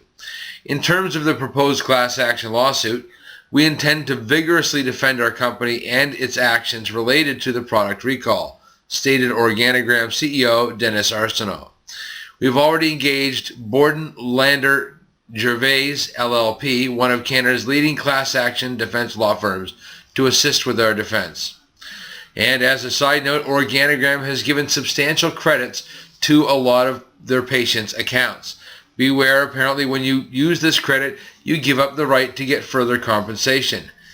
This credit is offered subject to the Organigram product credit policy. Accepting this policy releases Organigram of any claim for liability or damages. This came from a client. I just received a letter from Organigram offering me a refund of $700 for the bad weed I bought. The only catch is you can only use it as an in-store credit, LMAO. The other catch is that I don't sue them. These guys are unreal. I'm sure hoping that people with no money will take I'm sure they're hoping that people with no money will take them up on their offer. Signed, a client. After much public outcry and several protests in Halifax, one consisting of over 500 people, the Crown is appealing the March 1st sexual assault acquittal of Bassam Al-Rawi, a Halifax taxi driver. Mr. Al-Rawi was charged with sexual assault stemming from a late night, May 23, 2015, incident in his taxi involving a female passenger. Following a trial in Halifax Provincial Court, Judge Gregory Lenahan acquitted Mr. Al-Rawi, citing the Crown's failure to prove the complainant's lack of consent. We have conducted a legal analysis of the judge's decision and have concluded there is a solid basis to appeal the ruling, said Denise Smith, the Deputy Director of Public Prosecutions. A notice of appeal has been filed with the Nova Scotia Court of Appeal. Canada's publicly traded cannabis companies saw their stocks dive Wednesday after the Liberal government's point man on legalization cautioned the government will take its time on its move. Ontario-based Canopy Growth, which bills itself as the world's largest medical cannabis producer, saw its market value plunge nearly 18% between Monday's close and Wednesday morning to around $1.53 billion. That's a market value loss of more than $300 million. Most other cannabis stocks fell Wednesday as well, with Aurora Cannabis down 6.7%, Organigram down 12.6%, and Supreme Pharmaceuticals falling 11.2% as of 11:30 a.m. Eastern Daylight Time Wednesday. Bill Blair, the parliamentary secretary to Justice Minister Jody Wilson-Raybould, told Bloomberg News that the government wouldn't rush cannabis legalization. While the bill is still expected to land on Parliament in the spring as promised, a lot of regulatory work will remain to be done, Blair said. We will take as much time as it takes to do it right, the former chief of Toronto Police told the news service. I'm pretty reluctant to suggest a specific time frame, frankly, because I don't know how long it will take each of our 10 provinces and 3 territories. Those comments appear to have taken a heavy toll on cannabis stocks Tuesday and Wednesday. Analysts say traders already priced in their expectation that these companies will be selling recreational pot in Canada in the near future. If they delay, there's going to be a lot of eggs that are going to be breaking in this business. BCMI research analyst Chris DeMoss told Bloomberg the valuations are extreme. Some investors are betting there is a bubble in the Canadian cannabis stocks created by excessive optimism about the prospects of legalized weed. Damas suggested pot producers may be overproducing in order to get in on the recreational cannabis market. There could be a huge amount of excess cannabis if the government delays legalization, he said. Cannabis stocks traders were already facing regulatory uncertainty in the U.S. after the White House suggested it opposed the recreational pot. In a recent interview, Blair made it clear that legalization bill is only the first step in the process. The responsibility for determining regulatory framework and the environment for distribution really rests with the provinces, he told the London Free Press. With our constitution, that's their responsibility. Whatever system the province choose to put in place, we want to make sure that it's an effective regime for keeping this both out of the hands of kids and competing effectively with organized crime.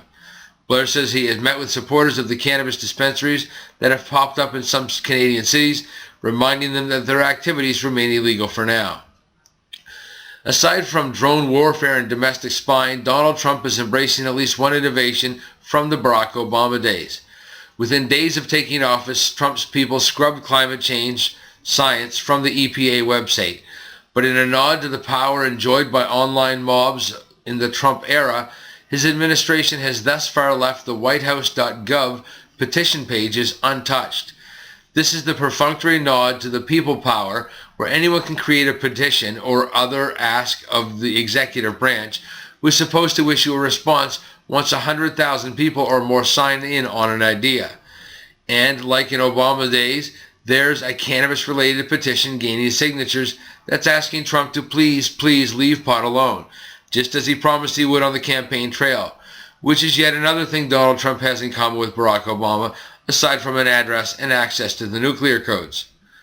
During the campaign, President Trump repeatedly pledged that if elected, the federal government would respect the rights of the states to enact their own cannabis laws. That is a wise policy supported by a growing supermajority of voters. The petition reads in part, "Please keep your promise to the American people." Under Obama, the petitions worked well, too well. So well, in fact, that the threshold to trigger an official response from the White House was raised from 5,000 signatures to 100,000 signatures. Even then, petitions with signatories fell into the six figures weren't guaranteed a substantive response. After a petition to reschedule or at least re-examine the federal government's blanket, unscientific, and Paleolithic cannabis ban gained the necessary digital signatures, the Obama White House chose its drug czar to issue a boilerplate ideological response that failed to answer the question. Trump's cannabis petition needs about 71,000 more signatures to trigger a response. That is, if Trump and his team bother to acknowledge the whitehouse.gov petitions at all. So far they are not. Another petition, this one demanding Trump release his tax returns, has well over 1 million signatures, and Trump's IRS filings are still an official state secret. An unprecedented and completely unexpected campaign for medical cannabis in Peru has been paradoxically sparked by a police raid on a collective in Lima last month. What local media accounts luridly called a clandestine laboratory in the capital's San Miguel district was busted by national police in the pre-dawn hours of February 8th, and 5 kilos of cannabis was confiscated along with equipment.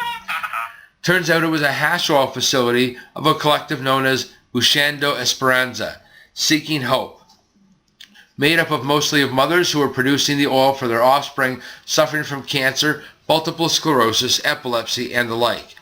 One of the moms, Ana Alvarez, is now emerging as Peru's national voice for medical cannabis. Alvarez says she helped produce the cannabis oil for her son Anthony, 17, who suffers from tuberous sclerosis. Before he began using cannabis oil, he suffered from 5 or 6 seizures every day. Alvarez says now it's down to 1 or 2. With these drops, my son has his life back, she told Peru's leading daily La Repubblica, pleading for a government to establish a medical cannabis program and registry. Buscando Esperanza was established with the aid from Mama Cultiva and Fusión Dea, the groups that are developing the medical cannabis program in neighboring Chile. The campaign is stirring much debate and media coverage in Peru, precisely because of the raid on Buscando Esperanza sparked public outrage. Immediately after it happened, President Pedro Pablo Kuczynski's cabinet began developing a draft legislation for a medical cannabis law. The bill is expected to be introduced soon, although it may face challenges in the opposition-controlled Congress. And during the morning of March 9th, a total of 11 Criminal Code and Controlled Drugs and Substances Act search warrants were executed in Toronto, Hamilton, and Vancouver as part of Project Gator, a Toronto Police Service project targeting an illegal marijuana dispensary. In Toronto, 5 warrants were executed, 1 in Hamilton, and another in Vancouver. There was also 3 searches done on private residences. Mark Emery and his wife, Jody, were arrested at the Toronto Pearson International Airport en route to Spanibus, a long-time cannabis event and destination. The pair were arrested around 7:30 p.m. at the departure area, police said, and a lawyer for Mark Emery and Jody stated the pair and others will appear in court at the Old City Hall this Friday morning, and we wish them all the luck in the world. And as Nova Scotia government confirmed that there are tens of thousands of Nova Scotians without a family doctor, CTV News has learned that the health department may be turning some doctors away from the province. The owners of a pharmacy in the Halifax area say they had a physician lined up to work at a clinic beside their store, but the province shut down the plan because officials insist on having a say on where doctors work. Husband and wife Glenn and Diane Ward own and operate a pharmacy in Hammonds Plains, Nova Scotia. Diane, the pharmacist, handles the drug dispensing, while Glenn looks after the business side. A couple of years ago, the Wards dreamed up the idea of expanding their business by opening a medical clinic next door. They were able to find a doctor from Toronto who was willing to staff the clinic, but after seeking approval from the province, they were stunned to learn it wasn't going to happen. This particular area didn't have a specific need for a new physician, explains Glenn Ward. Nova Scotia doctor shortage was the topic of a committee meeting at the provincial legislature Wednesday, where the government revealed the results of the new registry tracking the numbers of Nova Scotians who don't have a doctor. As it turns out, as of 2 days ago, the number sits at 25,210. So we're working with that number every day to find ways to help them access care, says Janet Knox, President and CEO of the Nova Scotia Health Authority. The situation is so dire, the woman in charge of recruiting doctors admits she doesn't even have one anymore. She retired and has not been replaced, so I'm left without a family doctor, says Dr. Lynn Harrigan of the Nova Scotia Health Authority. Calling and putting your name on a list does not solve the problem at all. It just stretches the problem, says the PCMLA Tim Houston. The province insists relief is on the way with the introduction of a couple dozen nursing practitioners and family practice nurses. But a former health minister says that's not good enough. There's no timeline on when Nova Scotians will see this new plan implemented in Nova Scotia so that they can see a doctor, says NDP MLA Dave Wilson. The province says it has recruited more than 70 new doctors since April of 2015. CTV News asked Denise Perret, Nova Scotia's Deputy Health Minister, about the situation at the Ward Family Pharmacy. Mind swirl. It's a funky plant with a fiber that is resistant to rain and mold. It's the strongest plant fiber known to man, the best rope you'll ever hold. Well, the pioneers covered up the wagon trains with the canvas made of hemp. And Washington and Jefferson grew it on their farms and said to make the most of it. The first stars and stripes were sewn on hemp, the first Constitution too. Around the world for food, fiber, oil, medicine, and fuel. But if we press its seeds, we won't have no need for any other oil. We can make paints and inks, we'll run our car, we'll go back next season, it'll fix the soil. The most nutritious seed we can put in our mouth with omega-6 and 3. We can feed the world with the tree of life and live sustainably. But if we cut down all the trees, we won't have nowhere to breathe. Grow fields of hemp instead. We can make our paper, build a house from it. It's the goddess plant going wild and free, living the way that we ought to be. Gonna leave my children a better world than my ancestors left me. Whoa, whoa.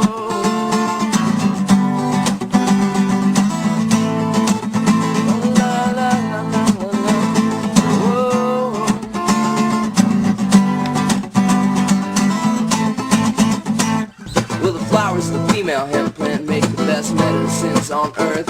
Helps cancer and AIDS patients eat their food. Helps those with depression overcome the blues. Glaucoma, epilepsy, nausea, insomnia, stress, neurosis, psychosis, pain, PMS. All the studies of epilepsy, nausea, insomnia, stress, neurosis, psychosis, pain, PMS. All the studies of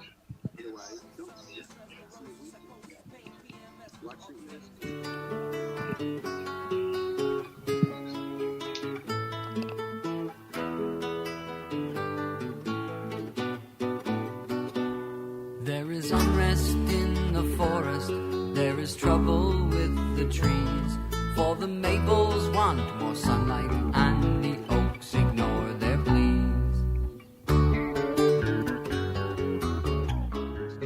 And we are back.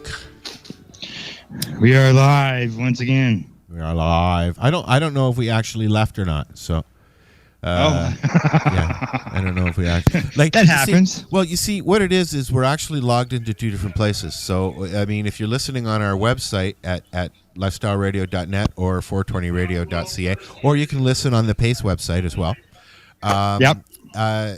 If you're listening there, the stream didn't stop. And if you're listening on Spreaker, the stream may have stopped. But we don't know. We don't know. Nobody's calling in to complain. So. Nobody's saying, you know. Holy anything. smokes! We just had two cop cars, lights going, and sirens screaming, going through the intersection here. Aw, but they didn't stop. No, they weren't coming here. Oh, okay. See different things from here. We got a few more customers in here now. One good thing about having everybody that we work with spread out all over Canada is that would be a hell of a budget to come and get us.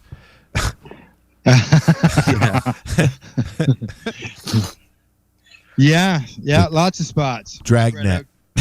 Yeah. Exactly.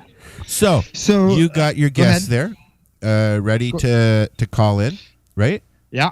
Okay. Yeah. Give him a shout. We'll let him know he's live. I will send him a message. Let him know that we're live before I hit the button here. Hey, and I've cool. All right. So we're ready? Yeah, we're ready.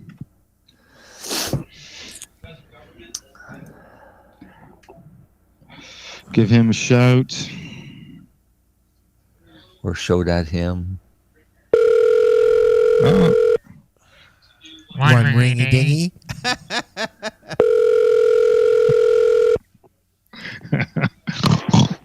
Hello, Just Compassion. Hello, Justin. It's Al Graham. How are you? Hey, Al. How you doing? Good. Just so you know, we are live. Oh, wow. All hey. right. So don't give us any everybody. secrets. Hello. Yeah, don't give any secrets or recipes away. Yet. Okay. Here with me is Al Rapp and Marcel Guignac. Hey, Al. Hey, Marcel. How you guys doing? Good, thanks. Good, Justin. Thanks. How are you doing, buddy? Pretty good. Just, in the mix here. Good. Yes. Well, Justin, to get going, you want to give everybody a bit of a bio of yourself and your business? Yeah, sure. I guess my name is Justin Voizos. I am a medical marijuana patient, medical cannabis patient. I unfortunately suffer from multiple sclerosis, and it's okay because it's put me in this interesting avenue, which has led me to a lot of great things and meeting a lot of great people, and finding the ability to kind of help and people with their illness. which is amazing. I know for myself, when I got officially diagnosed, it was the help of some very compassionate people in our community that allowed me to really heal. So I'm basically just trying to repeat some of the things that I was shown early on when I was diagnosed. And I was only diagnosed in 2012, and I saw that there was a definite need for medicinal cannabis for myself, but I couldn't afford it, just like most people. So I found a very compassionate man who turned out to own a compassion club, and that's the SoCo Collective, and they had prices that were affordable for me as a sick man. And then since years passed, I've become more involved in the community and fighting for our right to grow cannabis through the Allard trial, because that was another way to have affordable medicine. Between the SoCo Collective and growing my own, I was able to balance my medicine. And when that was put in jeopardy, I went to fight with Jason Wilcox and a lot of other people across this country to ultimately win and secure the ACMPR, which is very exciting. And it was after the judge announced that it was the dispensaries that were the backbone of the medicinal community and industry, if you will, that I was sort of motivated to open up the Canalistic Center. And that was Scarborough's first compassion club. And that was 2 years ago, right after that was announced, and I was invigorated, feeling good. Also, we have the regulations happening in Vancouver, and I was really thinking that we were on path to get regulated ourselves and have a system here that was sustainable for patients. Some time has passed. That last club has been raided and subsequently shut down. It was a partnership with the SoCo Collective, which is great, being able to work with the people who helped me so much. And I learned a lot there. I took what I learned and I opened up Just Compassion. I got the lease for the location here on 4/20 of last year. So we're coming up on a 1-year anniversary. And we managed to stay under the radar and kind of from raids by just dealing strictly to medicinal patients who are federally licensed, or having a confirmation with a doctor who's, just confirmed their diagnosis and need for the medicine. And it's allowed us to help a lot of patients on a daily basis. We've stayed out of Project Claudia and any other raids since. And I think, I don't know exactly what the formula is to avoid the raids, and I don't know if we have completely, but today we have. And, if once we got raided, I would open up the next day anyway. Knock on wood. Oh, yeah. Now, you mentioned there was a process. That's for, process for joining Just Compassion. So the person would actually fill out paperwork. Now, do you follow up with the doctor's confirmed diagnosis and all that stuff? Well, yeah. First, what we'll do is we can do the sign-up same day, so long as you have an LP card, which is the only way to federally, to have a federal license. So that means that you're technically legal under a medical program. Or we could have the new ACMPR documents, and then we'd have to confirm it with your doctor. After Project Claudia, we took our address off of all the internet, like everywhere, anywhere that it was located, no address. And then also, we take all of our sign-up is done online. So we first have you register online, and then we send you our real address. But our real address isn't listed anywhere. Okay. Yeah. Yeah. I know some of the I call them the older style centers like that. That's you didn't know where they were unless you remember. Exactly, and that's exactly what I'm copying here. I'm not doing too much that original. I'm just following what worked. There was a gray area that was kind of defined over, I don't know, call it the last 2 decades, maybe the last, whatever. And it was the people before me, the club owners and the patient providers, who set up this gray area. And, either gently or not so gently pushed through maybe even court challenges, right, that eventually sculpt the framework for cannabis in Canada medicinally. And what I think was happening is that a lot of people, they're using everybody wants in. They want on this like proverbial oil field that's never going to end, and barons will be born, and they don't care how it's going to happen, and they don't realize that it's happening on the back of the sick, right? So it's really disappointing, and because it jeopardizes a lot of our safety, right? And I don't know, like I don't want to judge anybody's way to fight prohibition and anything like that. So it's just an interesting time right now. What I think we need regulation. Yeah, there's many ways to fight against prohibition, and sort of like an octopus who's got many arms. You can go at it. Yeah.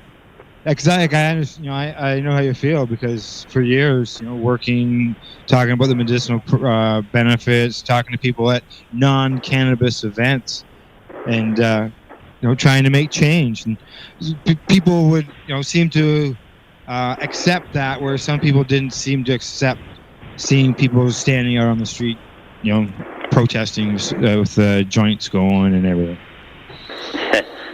I think it takes both, Sometimes we lose the respect, or at least the attention, when there's too much smoke going. But I guess where there's smoke, there's fire, right? And sometimes we gotta burn that. Like, exactly. I know at the 420, it's not maybe on the 420 event, for an example, it's not everyone's cup of tea. But when we get such a mass and everybody's lighting up and smoking, I think, there's something to be said there, right? It's right. And it reaches out to different people. Both, different things reach out to different people, bring everybody under one umbrella. Yeah, man. And I think last year we were thinking that it was going to be the last 420 under prohibition, but it seems like it's just going to be a lot of the same for the next little while. Yeah, let's say it's gonna be like that for a couple more years, unfortunately. Looks like it. And talking about that 420, it looks like it's gonna be pretty busy. Yeah. You got a booth down there? Pardon me? You got a booth down there? Yeah, Just Compassion has a booth, booth number 2, and I think it's pretty cool because Cannabis Culture has booth number 1. We have booth number 2. And you have a recreational dispensary next to a medicinal compassion club, showing you the best of both worlds. I don't know about the best. I don't want to say that. I don't want to necessarily say I'm the best or they're the best or anything. Right. But it at least shows you the two ways that are happening here in Canada right now, right? Like, it's an interesting time. So I think it's going to be an opportunity to showcase that.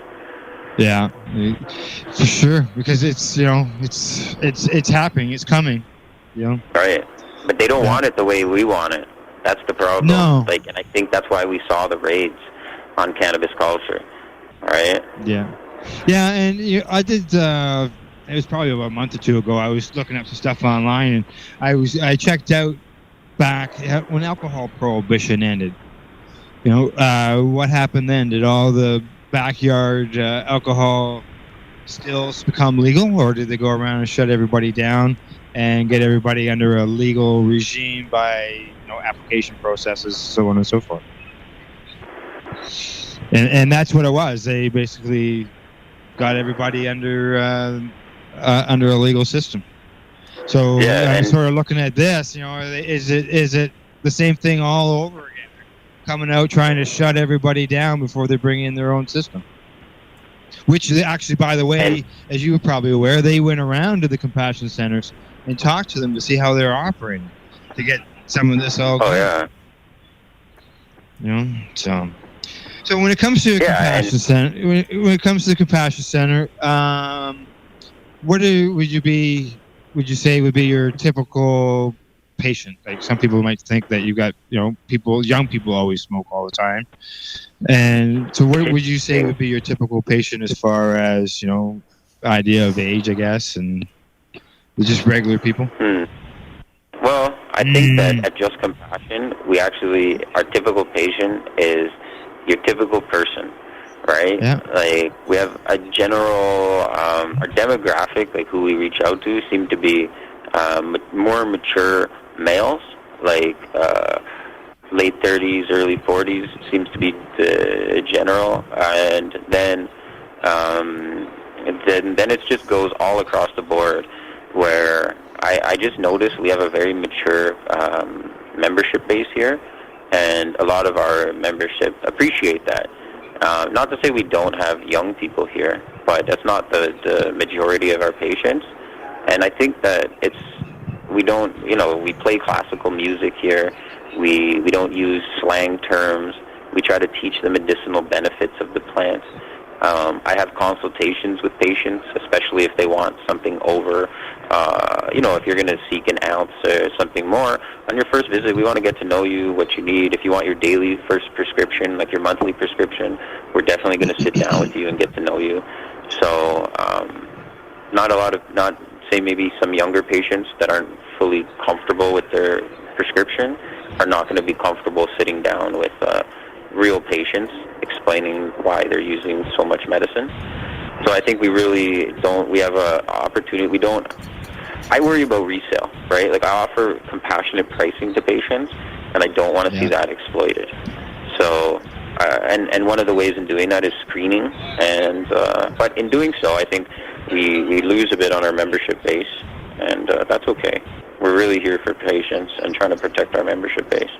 So, generally, ill patients with a myriad of diagnosis, like every type of ailment, and I like to help as many cancer patients as we can, and we make special discounts and arrangements, whether it be free RSO, 15% off all products, and the list goes on. It's just little things, but I don't know if we have a specific patient type. Right. Yeah. Being all over the board, and I can understand where you're talking about the mature crowd, because when I was doing the cannabis educational series, the movies in cafes and that's usually what I ended up with, was the older crowd that came in, and they were in there asking questions about for themselves or for a loved one. Exactly, and I wish I had the opportunity to reach out a little bit further, but because of our secrecy, that it's just based on who's here. But I do have a lounge here, which allows for patients to not come and meet each other, but when they're here, they can talk with each other and learn and heal and teach each other, different things, the way that they're healing. And to me, that's a big part of this, the community aspect, right? Yeah, it sounds like a spot to allow people to educate each other. Yeah, and I've been. Pardon? Oh, no, it wasn't for me. Go ahead. I've been pre-Project Claudia. Like, this was meant to be like a real resource center, cannabis resource center, where I don't know. Everybody has these visions of a new world where we're pre-legalization and we could all just kind of do what we think is going to be best for the future. So this facility is rather large, and it has a lot of space. I wanted to have classes and teach people how to grow their own cannabis. And I'm working on a program to teach patients. Now we're getting we're getting back on track with those types of things. I have a team working on teaching people to grow. I have an opioid crisis response that we're working on called the Gateway Out, which is, and I don't even think I'm going to do it here. I'm just trying to get like a one pack together where anybody across this country or across the world, really, in just like a AA inside of a library or a church, something like that, where you could gather, and people who use cannabis to get off of hard narcotics. Then we're designing a program on that called the Gateway Out, and just using this as an opportunity, as a real resource, right?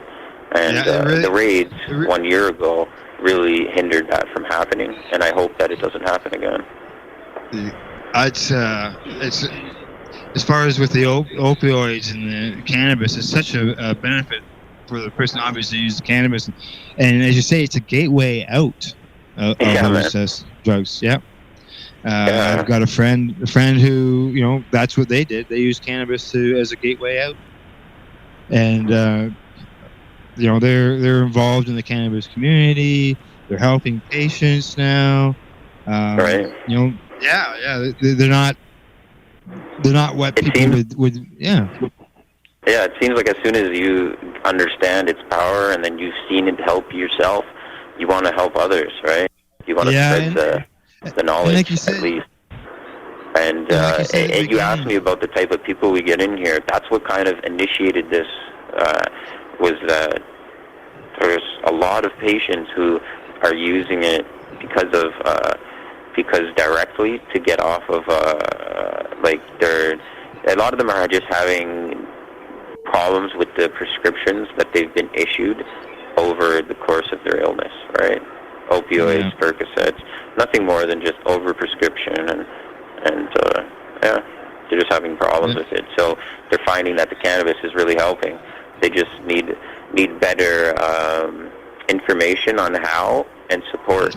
Like, I did a bit of a gathering of information for a little article on opioids, and the one thing I noticed was that with opioids, everybody was able to tell you exactly how many milligrams or of which perk or what. They could tell you exactly what they were prescribed. But when it came to cannabis, it was that cookie or that double strength cookie or the brownie or that really big joint, or I smoked a joint every hour. You know, it wasn't anything scientific. And it's okay because it works, but it's not okay when we want to show the other side that it really works, doctors and whatnot, you know. So I think if patients could go into to see their family physician or their specialist and just have, oh no, this many milligrams at this time, help me titrate off of my, this many milligrams of this Percocet or whatever, and then they would have a conversation with their doctor that they would actually have respect for. Like their doctor would be like, oh, okay, well maybe that is medicine. Jason, I know a friend of mine who actually tried to, help educate her doctor. Went even as far as bringing the meds that she was using in to show him that she wasn't fucking around. Right. And he fired her, told her not to come back, and issued her a restraining order because she brought illegal drugs on the property. So, wow. There's I wonder if that's even legal. What's his ground? I don't know. I mean, I'm hearing these stories left, right, and center. People being fired by their doctors. Aren't you guys, Sal? Yeah, I've known of. Well, actually, Wayne here has been fired by his doctor once. Yep. I fired a doctor, but I have not been fired by a doctor. Yeah, and I've had other patients tell me the same thing. They've been fired by the doctor. Wow. Yeah, because they so that's bring when up the they're cannabis trying to bring issue. in the information and teach them. That's almost evil, I want to say. Yeah, I remember when I talked to my specialist about getting signed. I brought him in some Treating Yourself magazines, and he looked at me, and he looked at the big pile of paperwork at the corner of his desk and over on his window ledge, and says, "I don't really have time to read that." Oh, no. But my doctor bent over backwards to find out what he needed to find but it took 5 years to do. Oh, wow. So I guess that's not really backwards, but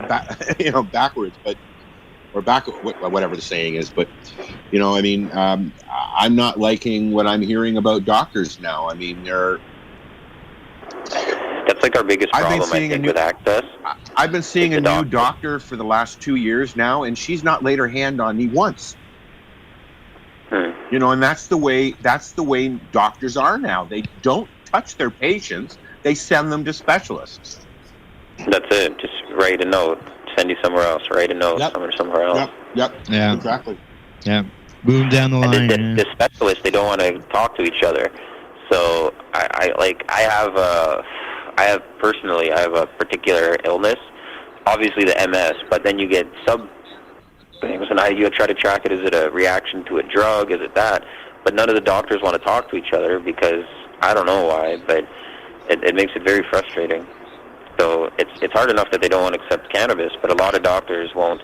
Like a dermatologist won't think to, like a bacteria expert, like they won't all sit down and think like, oh well, maybe this is it all works together in some kind of unison, or like your bacteria plays a role and whatever. It's just It's frustrating because they don't have a specific answer. Send you somewhere else. They don't want to talk to each other. I have issues with my feet. I have type 2 diabetes, and I've been seeing a chiropodist. First time I saw her, first time I meet any new doctor, I talk about it. And she just instantly said, I don't think I'll ever be signing prescriptions for that ever. I said, why not? She says, I don't know. I just don't. And that was the end of that conversation. Wow. My neurologist at St. Mike's, he initially laughed at me when I told him that cannabis was a neuroprotectant. Not like pointing and laughing, but kind of chuckled. And then I brought him the peer-reviewed articles from GW that have, they did some tests for MS, which is nice. But then now he just says, well, we need more studies. We need more studies. He's not ready to really do anything with this information. He's just stopped laughing, I guess. I mean, he seems open-minded. It's just, I think they're handcuffed. Doctors are handcuffed. Not totally. Like, you can step outside of it and it's also old school versus new school. Definitely. I mean, my doctor, I've been seeing my doctor in Toronto. I have one up here now, but I've been seeing one in Toronto for over 20 years. I mean, he knows my dad, he knows me, he knows my mom, he knows my sister, and he knows that when I walk in and say, blah, blah, blah, blah, blah, cannabis, he knows I'm not just saying, okay, I want this for just fuck around. I've never asked him for opiates, ever. I'm a Ritalin baby from the 60s, so I don't want to take any of that crap. And I walked in and I sat down after not seeing him for 10 years, and I said, what are your views on cannabis? He said, I have none, reached over, grabbed a form, and faxed it down to COM.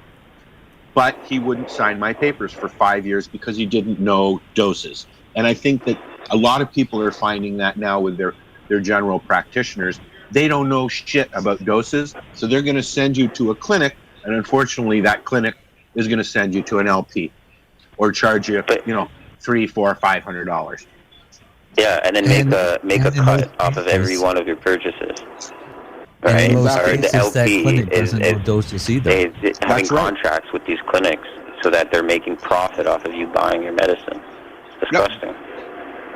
Yep. Right? What was that, Marcel? And said most clinics don't even know dosing either. that's the best point. Exactly. Like most doctors, most people, the one thing we know is that this is a plant. It has a unique relationship with each individual, and each plant is unique. So if you want to tell me that I can't go over, 16% THC, and then my friend, I try something from somewhere that's a haze that has a THCV of 4%, I'm going to get really friggin' high, regardless of the 10% that you say I can't go over, the 16%, because of the interaction. As an example, and there's so many different interactions that they have no clue about, and the list goes on, and it's really disgusting to see them, oh no, you can't go over 25% or whatever, right? When I think patients can't even seem to buy their medicine. They can't even get medicine, let alone... Yeah. It's such a big stigma still in 2017, eh? Yeah. Some people get locked in at that THC level that they sign them for, and then they go to buy some, and there's no product there at that percentage. Sure, there's something there that is a higher percentage, but they won't sell it to them. Yep. Couldn't they just maybe smoke less? Yeah, really. I don't know. Shit. I've never... This, like, the way they're trying to control cannabis is, it's not a gun, and it's also not a typical pharmaceutical, right? It's all about the different synergies and different cannabinoids. So I don't think we'll ever be able to fully prescribe a certain amount, a percentage of THC and CBD without, a complex terpene profile and like a history of a patient. Like, it's so unique on every individual, right? Yeah, it does affect everybody differently. Right. I think what the clinics are trying to do is they're trying to seem as professional as possible. So they make you pee in a cup, test you for whatever, and then follow what makes them feel that it's more medicinal by not going over a certain percentage. That's it. They're just putting on a lab coat and trying to play doctor. When I first went in to see my doctor and asked him, it was so stressful because I didn't know what he was going to say. And then when I went to see my new doctor and asked her, she got, like defensive instantly. Even pulled up the physicians and surgeons board page, and lied to me. Oh, I can't do that. I'm not allowed. Look here, this is what it says. But to them, it's not lying because it's what they're told, right? Yep. Yeah, the College of Physicians is on top of them, like freaking them out. They're getting letters telling them not to prescribe over this amount, not to prescribe over that amount. But legally, it's up to it's up to your doctor. Your doctor is your final frontier. 100. Okay. 100%. And there's nobody higher than a physician in your life, really, when you think about it, because they can do and help you with what they need to help you with. But when you've got a body like the Physicians and Surgeons Board hovering over top of you all the time about something that has been around for how long? It's ridiculous. Oh yes, and I know when I talked to my doctor, he said dosing. My family doctor, he said dosing was the reason why he wouldn't sign it, and that he says I can guarantee that when you go to the pharmacy and you get that pill, the next pill is going to be the same, and the next pill, and then the next pill. Well, it doesn't work that way with cannabis, though. That's what he said. But listen, they've made that work with alcohol. They've made that work with other prescriptions. Maybe down the road, somebody will come along with a form of cannabis that's pure enough that it is stable enough also to give you the same every time. I know there's people out there doing it. I just don't know personally that I don't know. I always find that it's that hunt for the Holy Grail, right? So I find that plant that's perfect for me, and then I get used to it, and I need to find another one, right? So it's a never-ending battle. Never-ending. And sure you have for different cancers, I don't know. I think there would have to be I have no clue if it could be triggered down to one plant for one cancer. I still think it would be a searching, a process to find the right one for each person. Like Ritalin with a child, Jason. Is it Justin? Justin. When you give a child who's hyperactive Ritalin, it switches them around and calms them down. And when you're dealing with somebody with a mental health issue versus a pain issue versus a cancer issue, how the hell can you pin down one thing? It would take some pretty nifty genealogy, I guess the word it would be, to get to that point, wouldn't it? I think so. I cut out a little bit on me. Oh, okay. Well, you're there now. Yeah, I got you. Yeah, okay. There'd be a lot of research, and this stuff hasn't been done because of prohibition. Yes. Right. But now they're opening up the doors to research, though. At least that's a good thing. The one thing with the LPs that I'll say is good, and we got to start doing it somehow, is they're actually lobbying doctors, where they're spending money on some person to teach the doctors. They teach them to buy from them, but it's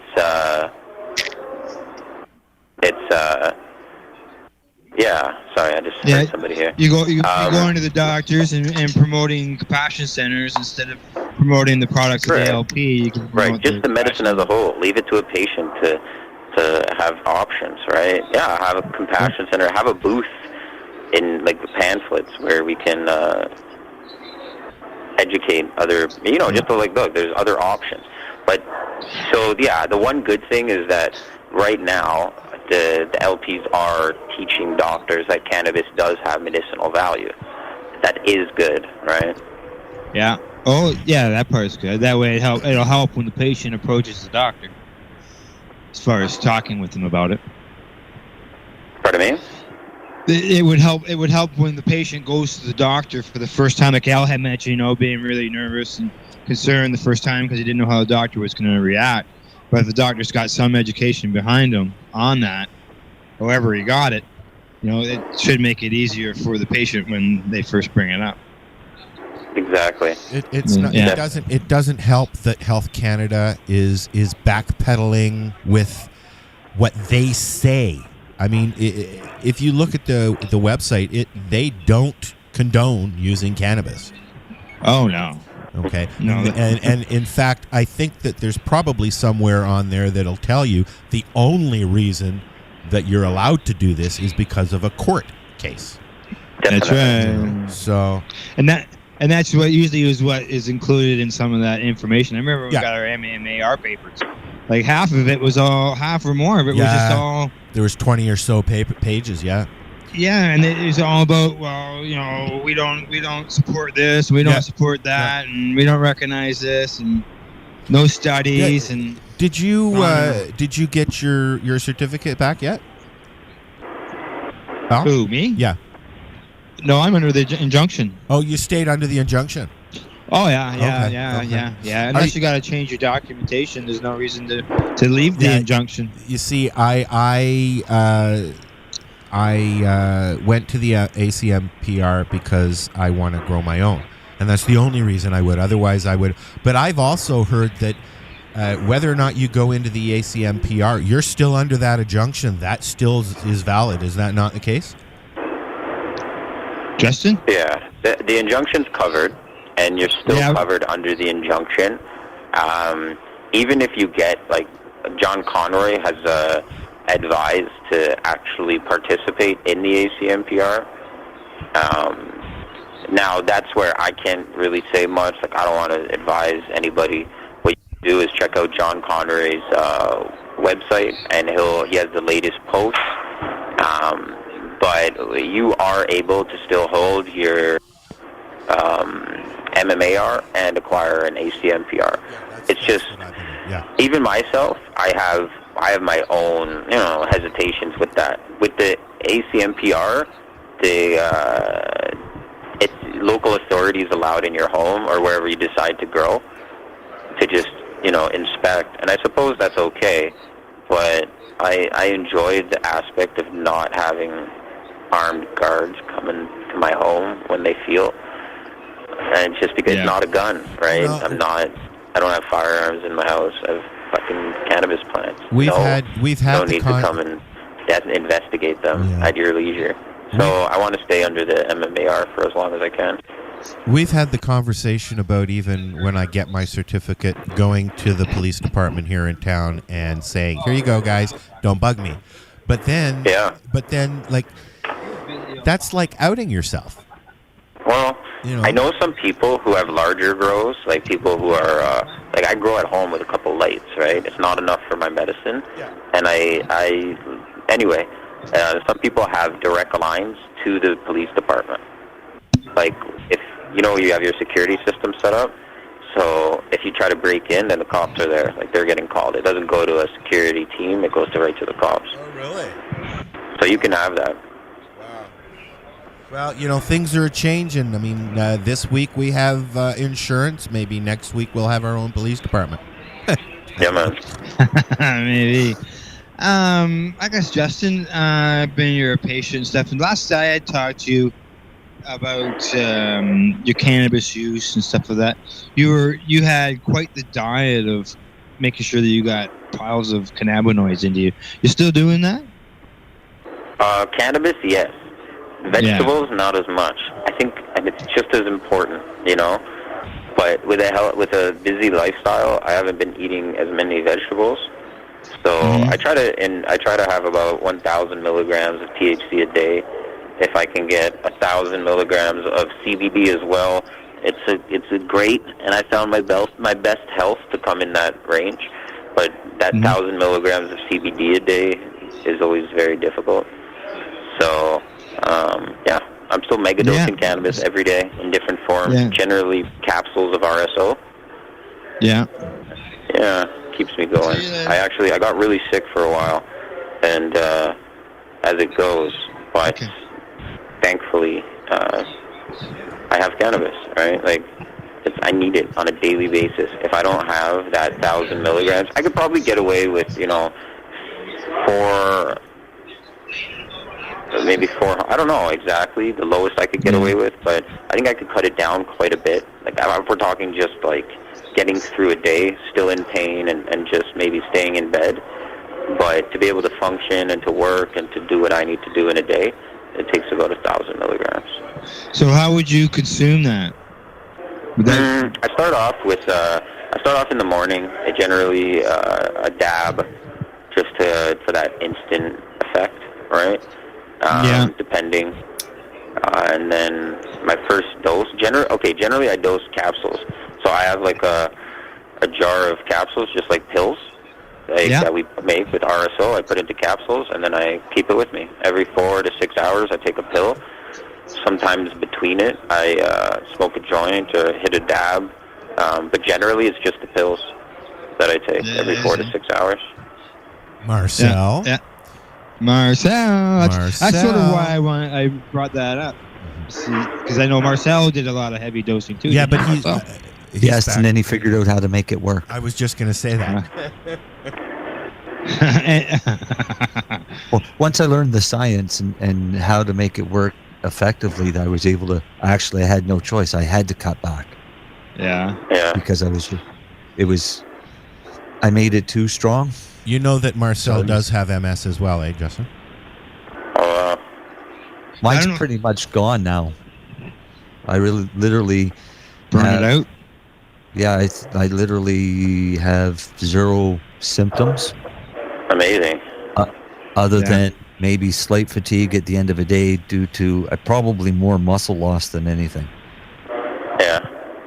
Yeah, and just so you know, I know I have a friend here in town that is in a similar situation as you, Marcel. I'll give Justin and I can chat later, and I'll give Justin a few little hints and tips. Hints and stuff. Yeah. Yeah, it's interesting where I've sort of devoted my life to healing with this plant and also the other plants as well, to kind of figure them out and whatever, modulate my mitochondria and whatnot. I'm trying to do what I can here, but as you know, MS is an interesting animal and unique to each individual. It's just as unique as cannabis is. MS is a bitch, and then it makes you her bitch. So. Yeah, man. Seriously, but the thing is, at one point I told that I would never walk again. I'd never be out of a wheelchair, and I walk, and I've been using the wheelchair quite a bit lately. But yeah. We talked to you at the Karma Cup. We saw you there. You're walking around with your little plant. I remember this time. Yeah, man, and that was it. I had the walker, brought a plant, feeling pretty good. The summertime, I'm a lot better than the winter. I have the vitamin D. It just plays such a crucial role in my healing. And I think also just getting out, right? Being out mobile, allowing myself to walk. I haven't been able to find myself in the gym. What do you find, Russ? Marcel? He left again. I think the question was towards Marcel, but I see he's muted. No. He couldn't have gone far. That's all right.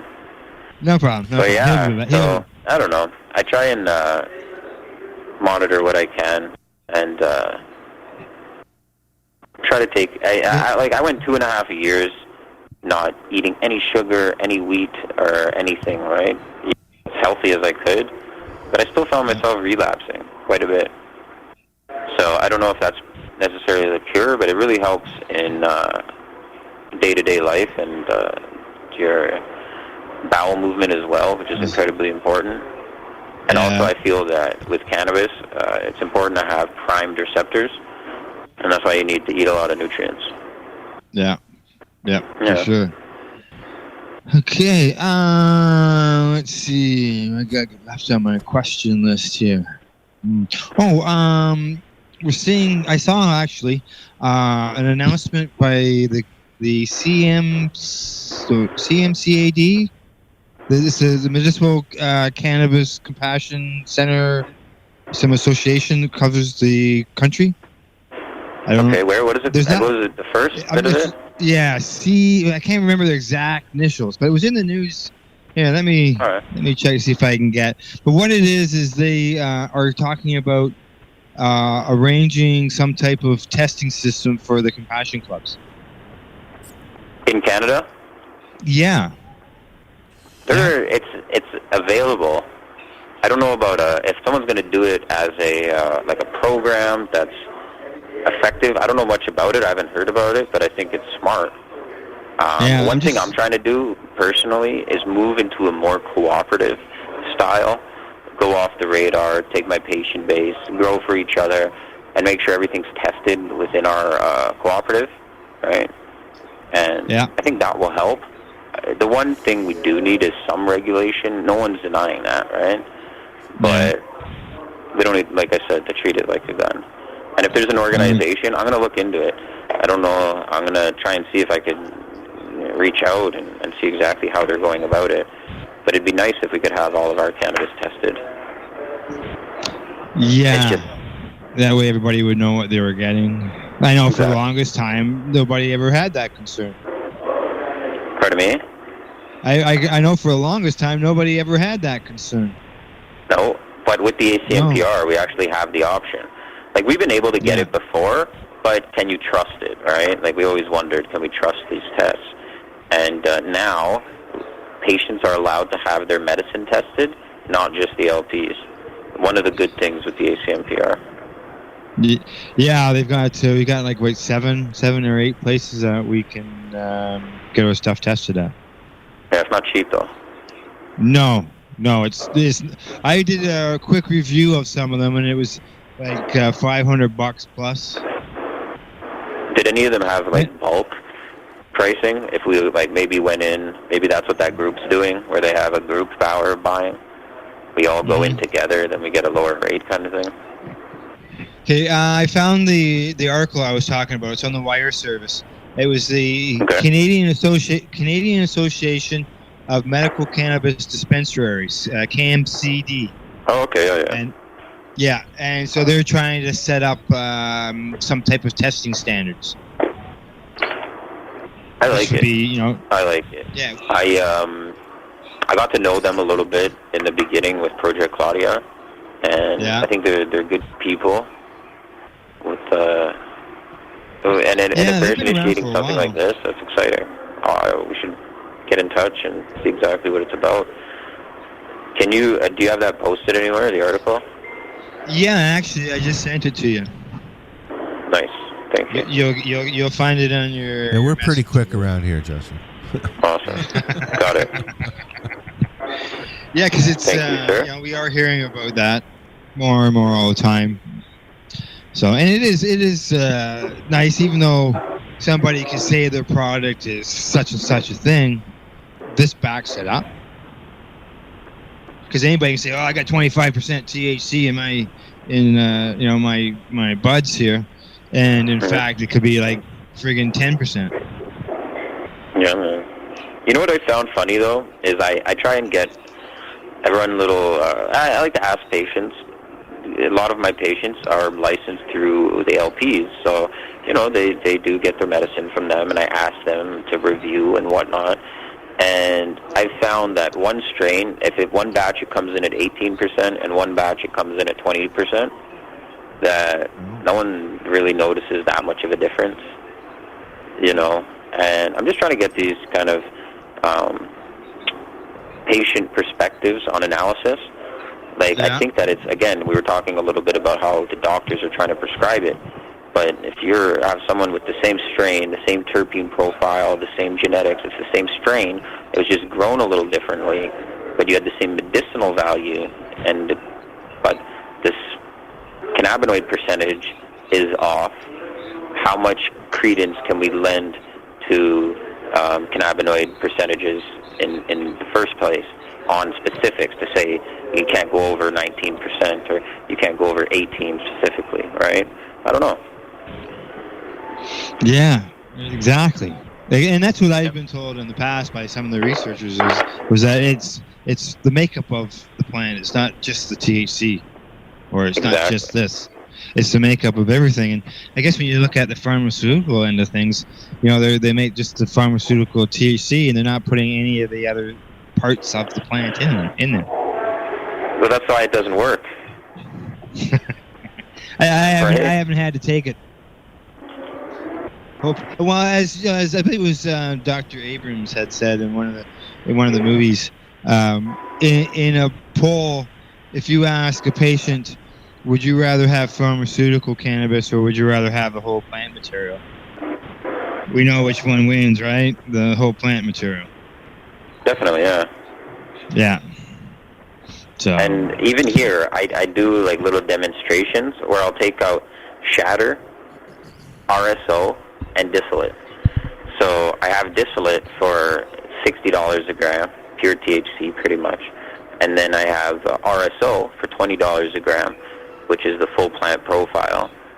And I'd like to use the shatter in the middle and just explain that, for an example, that yes, this is pure THC, but this over here, this RSO, this is almost pure medicine. And then we get into the reasons as to why, the entourage, the synergies, and everything, right? But it takes more than just the THC.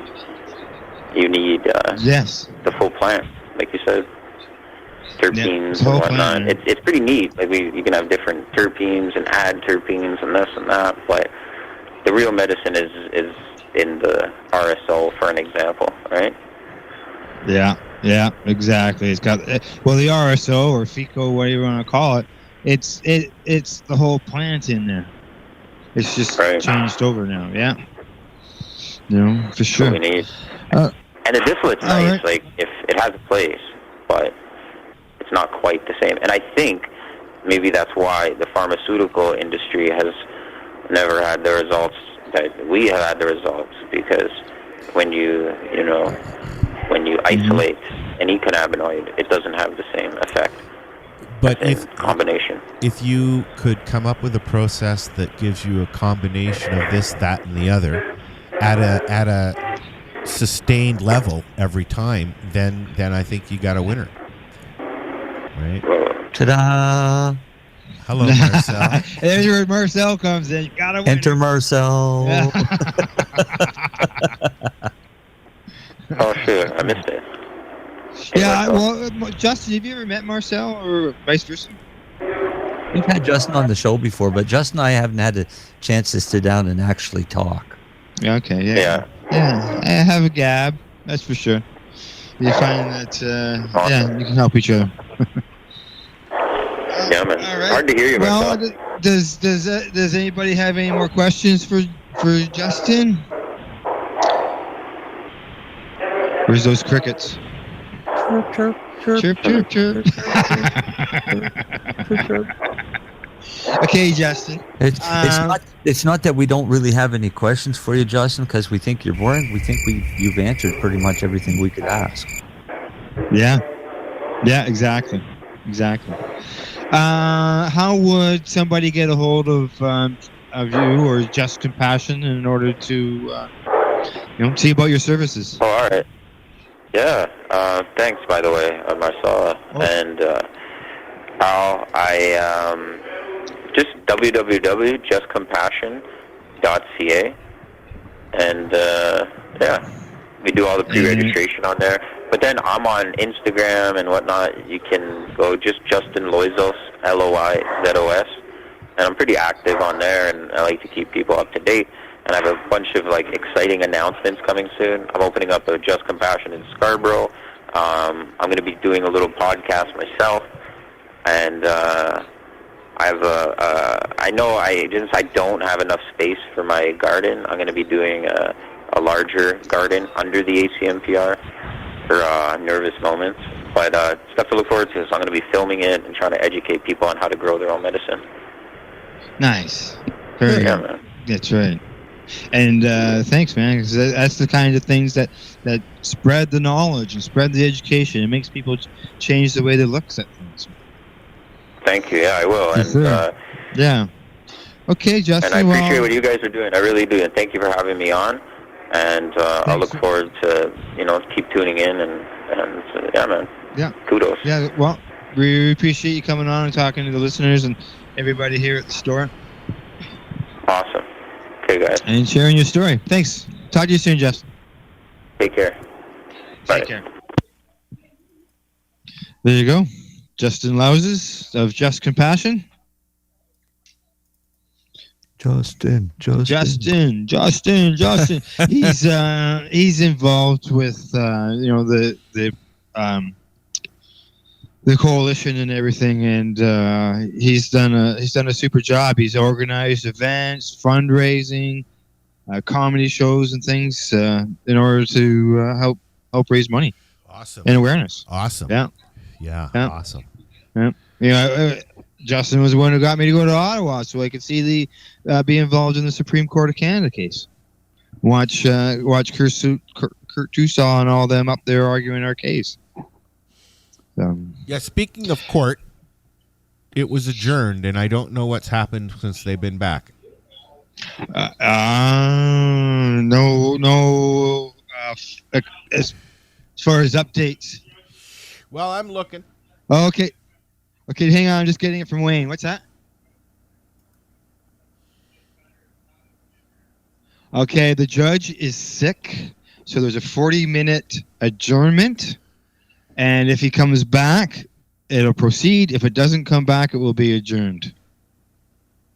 I just saw that Sarah Sunday had posted that, yeah. Okay, I don't know where Wayne got it from. Okay, Wayne says Tracy Lamori is there, and she's posting it live, so it sounds like, yeah. Cool. Yeah, so that's... Keep us up to date, Wayne. Keep us up to date, Wayne.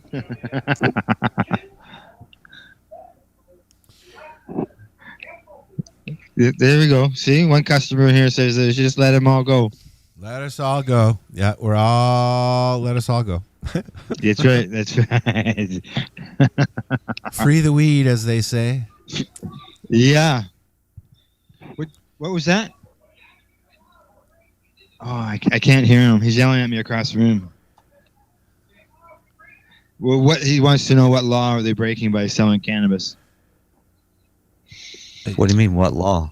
Yeah, he wants to know what you mean by what law. Yeah, I'm gonna bring him over here so he can talk. What is wrong with cannabis? Nothing's wrong with it, except what law are they breaking? The laws that they erroneously made back in the 1920s is the laws that they're breaking. Well, no, because you think about this a minute and go back further than that, way back. What did the Indians smoke? But that was what was made illegal in the 20s. Yeah, but think about it. People have consumed it for centuries, but as far as law-wise here in Canada, it's 1920s. Right, and don't forget, they made alcohol illegal as well.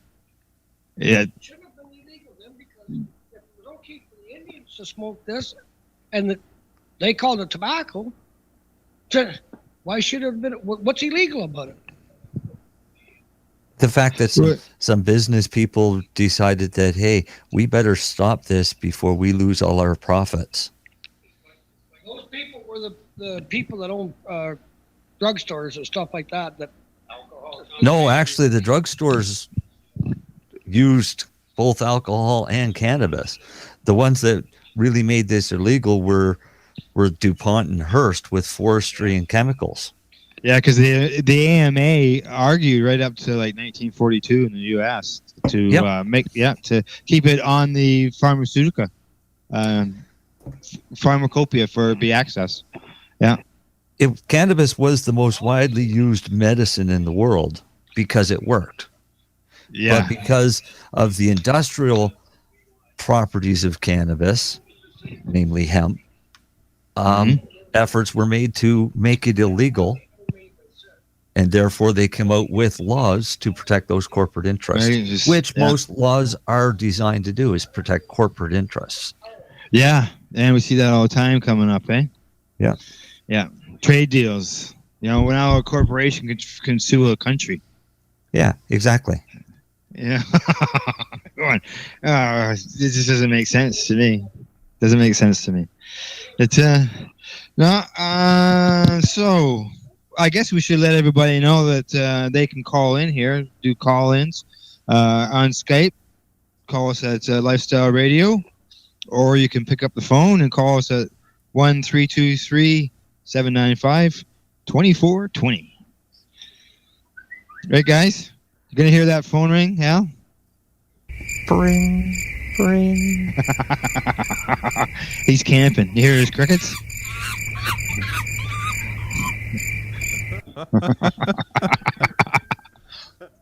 Oh, got more sirens, guys. Oh, It's God. an ambulance. Hold your ears. It's an ambulance this time. It's an ambulance. Another what? Another cannabis overdose. I think.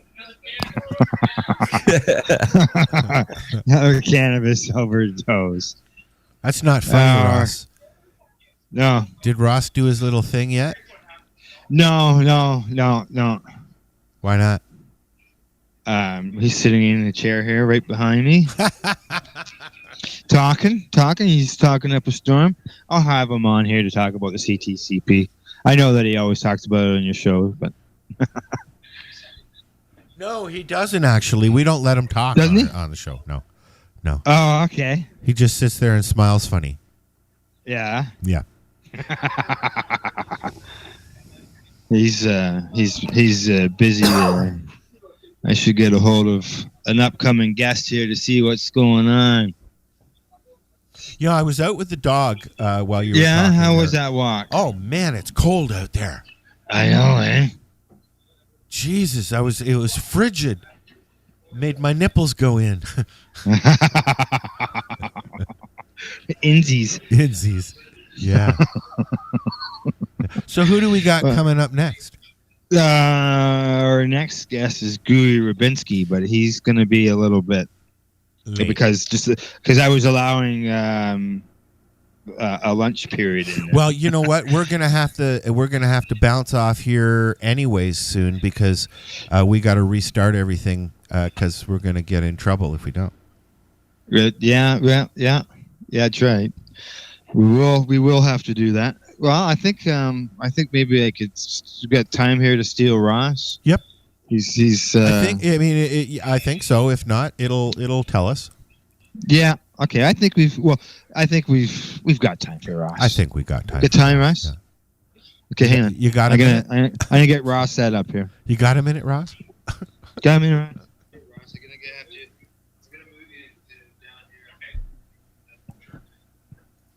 And then that way you can hear those guys.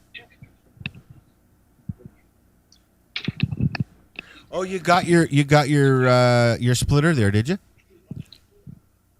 Yep, he's got a splitter there. So he's got earbuds. I got a headset. Awesome. And we have a handheld mic that we can kind of share. Ah. Isn't that nice? Yeah. Sharing is caring, right? Yeah. Don't spit. Yeah, there was one guy that called me the connection man. Oh, actually, I think he's the guy who owns this business. Everything's got connections now. Well, I have got the audio out separated 3 times. 2 headphones and then the speaker that's running in the store. Yeah. But but don't tell everybody our secrets. No, I didn't tell them how we did it. Yeah, then they'll all want to play. Yeah. Yeah. That's right. Okay, Ross. I just thought to give you an opportunity to talk about the CTCP. And I just want to say quickly before Ross talks, if you'd like to call in and interrupt Ross, now would be the time. That's good. You mean interrupt me with questions, right? Want to remind everybody how to do that? Yes, call 1-323-795-2420 or look up Lifestyle Radio on the Skypey thingy.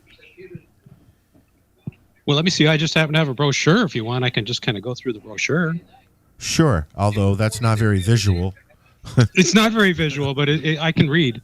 Can you do described reading? I'm looking at a square piece of paper that's Okay. about 8.5 by 11. You know what? Let's throw away the brochure. Let's just talk about it. So you want me to talk about the Canadian Therapeutic Cannabis Partners Society? Okay, well, we're a nonprofit society that was established in 2013. We're registered in British Columbia. We originally, our mission was to lobby government. Basically, during the Harper years, when he took away our right to grow, the focus was on lobbying government to try to get our right to grow back. We did do that on a regular basis, eventually forming a coalition of 4 different nonprofit organizations, and we called it the National Task Force on Medicinal Cannabis. The 4 groups got together, came up with basically a plan, what we wanted to see.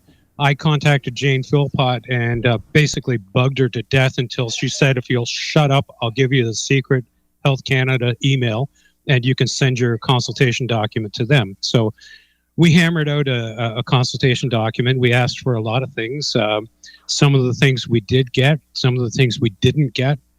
One of the big things that we tried to avoid was the doctor gateway issue, which we all know what that's doing now. We have, somewhere around 95% of doctors won't sign at all, and then the other 5% are playing games for money for the most part. There's some that are, like the 1%ers who are just doing it because they think it's the right thing to do and they're not charging you any money. But if you got one of those, you're very, very lucky. Hang on to them like I'm hanging on to mine. But Don't anyway, tell anybody. and well, he's, my guy's got a 2-year waiting list. So, good luck with that. That's, he's sure he signs for his patients, but if you're not on his waiting list and been there for 2 years, you're not going to be able to take advantage of that. Right. Yeah. So basically we did good. We liked the program they came out with. We called it a 70% win. We wanted cooperatives. We kind of got cooperatives because the designated grower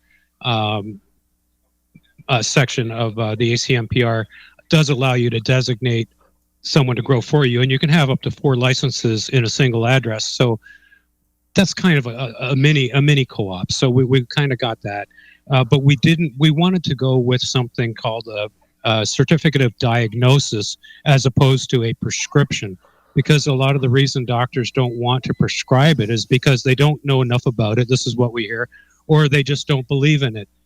So if they don't want to do it, why do we force them to do it? Why not just say, here's a piece of paper, write down on it for me what I've been diagnosed with, and then use that to access the ACMPR.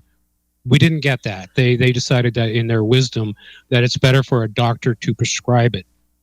And now we're left with this terrible doctor gateway situation.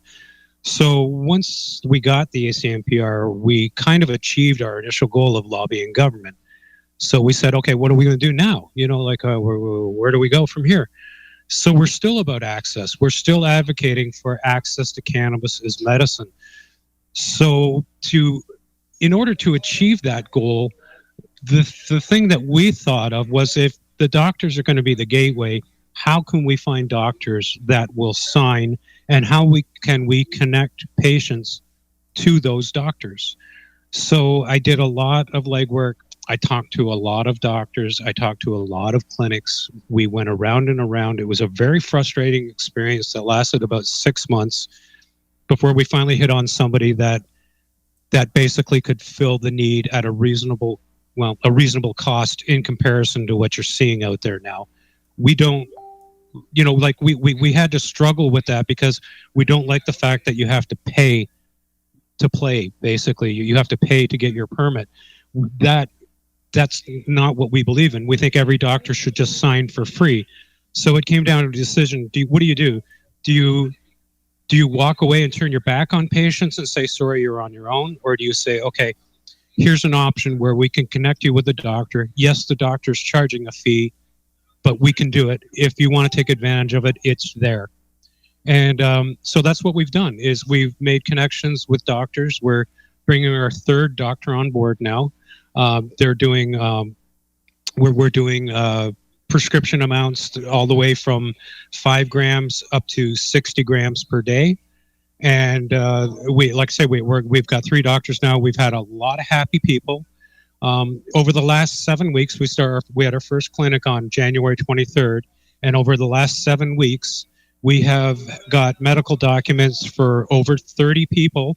And when I added up all the grams per day that were prescribed for those people over the last 7 weeks, the total number of plants comes out to 3,500 plants. So in 7 weeks, getting 3,500 plants approved to grow, my first thought was, well, geez, how many plants does a licensed producer grow? And I'm getting numbers from people, and we kind of settled on maybe 5,000 might be the average licensed producer. So in 7 weeks, we're figuring by 8 or 9 weeks, we will equal a licensed producer. So if we can keep doing this at this rate, I'm thinking maybe by the end of the year, we'll have 5 licensed producers worth of plants being grown through personal production or designated growing. And that's a new mission for me. My mission is to basically flood the market with personal production people who are not going to be buying from these licensed producers. And basically the licensed producers better hope like hell that they are given the exclusive rights to legal cannabis, because that's going to be their only savior. Because the way things are going with the medical program, people can't afford to pay $10 or $15 a gram for cannabis that has who knows what sprayed on it, and you can grow it yourself, know what you're getting, and do it for 50 cents a gram.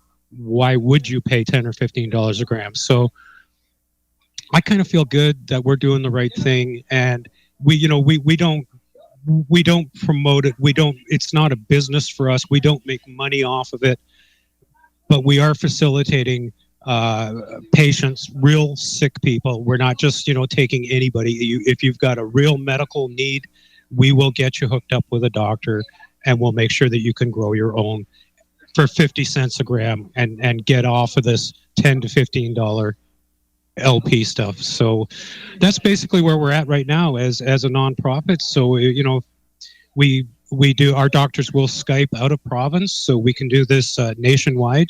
If you live anywhere in Canada and you need to get hooked up with a doctor, you can find us online at www.canadiantherapeuticCannabisPartners.com. I know that's a long one, but if you just you can Google Canadian Therapeutic Cannabis Partners, and we'll pop right up. We'll be on the top, and there'll be a page there where you can that says need a doctor. You can send us a message and say, I want to see the doctor, and we'll get you set up. We'll get you an appointment date.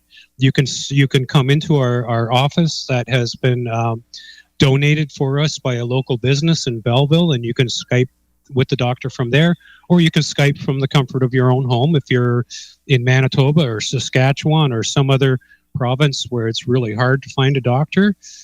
Get in touch with us. We can get you hooked up, and you don't have to go through all of this struggle that you're going with, arguing with your doctor over how good cannabis works for you when he doesn't believe in it. So stop fighting with your doctor. Go to the website, contact us, and we will help you.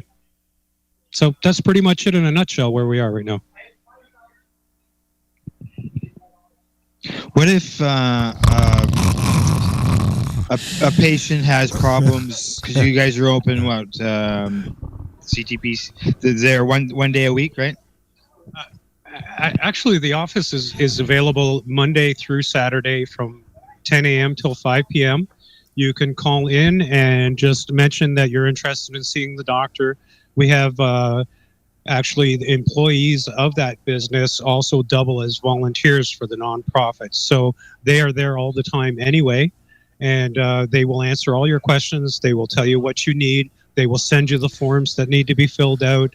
And so we work all week long on it, but the actual clinic itself is held on Mondays. So every Monday we do a clinic.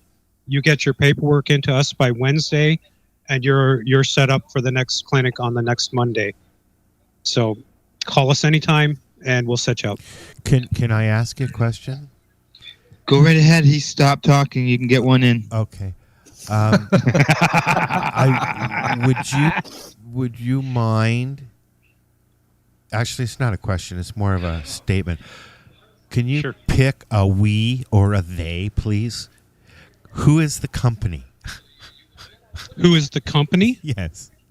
Where said office is. The company that's donating the space is a really awesome company. God. They're called BMA Hydroponics.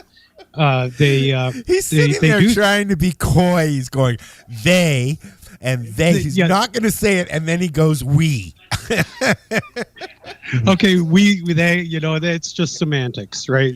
Basically, BMA Hydroponics is your awesome everything cannabis store. The only thing that BMA doesn't sell is cannabis itself. So if you want to grow it, you want to harvest it, you want to process it, you want to make extracts, you want to consume it, you want to make topicals, we have everything you need to do all of those things that I just said and more. And you can also go in and make fun of Ross. You can do that sometimes on Saturdays and Mondays. That's pretty much the only days I'm there. So other than that, you're going to have to leave a note making fun of me that I can read later. Okay. Yeah. So what you mentioned, you have to get you get your paperwork in for the Wednesday. What kind of paperwork is needed for somebody to come in down and see you? Like, could they bring in some 10-year-old paperwork or? Okay, good question. Basically, you do need to have some medical backup. So in other words, you have to go to your doctor, get some copies from your records. Maybe it's an MRI or it's a CAT scan or it's lab test results, but just something that basically indicates what your diagnosis is and that it confirms that you've been diagnosed with something. If you have any prescription medications that you're taking, you would need copies of those prescription medications. If you're not taking any, that's fine too, which is good. The doctors like it when you replace pharmaceuticals with cannabis. Our doctors do because they're cannabis-friendly doctors. You also, if you have an existing MMAR and say maybe you were under the injunction and you've moved, a copy of that document would also be considered as a supporting document. And then depending on which doctor you're going to, we have different doctors for different amounts. We have one doctor who will do up to 30 grams, and then we have another doctor who will do over 30 grams. Yeah. Well, the largest we've done so far is 60 grams a day. So you can, there's really no upper limit. It's really based on your medical conditions. So, I mean, the guy who got 60 grams has spinal cord issues. He's had a lot of fused discs. He had screws and bolts put in his back that broke and had to be taken out. And when he was Skyping with the doctor, he had those screws that had been taken out of his back, and he held them up to the camera and he said, "See these?" And the doctor went, "Wow, those were in you, weren't they?" He was like, "Yeah," and half of one of them's still in there. So anyway, I mean, he had a heart attack. He's got stents. He's got, so if you've got, it depends on the severity of your medical issue and how you consume it too. For example, like I do know of one guy in British Columbia who was a quadriplegic, whose doctor was a professor at the University of British Columbia, and he has the highest permit that I know of from the ACMPR, and that's for 120 grams a day. And everybody, says, well, geez, 120 grams a day, how the hell do you justify that? Well, here's how you justify it. If you take a 1/4 pound of fresh bud and you juice it, you'll get like 2 tumblers of juice. Well, okay, the most disgusting thing you could ever put in your mouth. It is, but the medical benefits of it are pretty astronomical. So you can choke it down if it makes you feel better. And so when you look at it that way, and you say, okay, 2 tumblers of juice from 112 grams every day, that can justify a larger permit like that. And most people who get those larger permits, they're not going in there and saying to the doctor, hey, I smoke a quarter pound a day, or I smoke 2 ounces a day, or 3. No, the doctors don't like to hear that you're smoking a lot of weed. No, but if yeah, you're exactly, yeah. if you're making extracts, you're making tinctures, you're juicing, you're doing all these things. Maybe you're making rosin. I mean, it takes a lot of dried cannabis or fresh cannabis to do those things, and that justifies those larger numbers. So there you go. That's how it works. And most people, I got to tell you, are getting 8 to 10 grams would be the average, probably. I got 10. I got 10. Yep. Nope. Yeah, you got 10. Yep. Has the doctor ever say no? I have had the doctor say no, yes, to one fella who he had some outdated medical documents that the doctor didn't feel were serious enough. So he said, well, yeah, but it's gotten worse over the last 3 or 4 years. Like his document was 3 or 4 years old. It said that he had some minor back problems. And he said, well, yeah, but it's gotten worse over the last 3 or 4 years. And the doctor said, well, yeah, but I don't have an up-to-date document that says that. So he said, you get me the up-to-date test results and we'll talk again. So yes, he said no, but then the guy went back to a clinic. He had an MRI done, and then another diagnosis based on the recent MRI said that he had severe degenerative disc disease. So he came back with that document, and then the doctor approved him. So if you don't have adequate documentation, yes, he'll say no. But you do get a refund, though, if they deny you. Yes, basically what you do is you put $100 down and you get your appointment. If you're successful and you get your medical document, you pay the balance. If you don't, you get refunded. Okay. Well, that's reasonable. I mean, there are some places we won't mention that once you pay them, that's it. And if you fuck up and don't get it for whatever reason, you're out that money. That's a difference in business models. As that's where somebody is trying to make money versus somebody who's a nonprofit organization just trying to help sick people. They call it a consulting fee.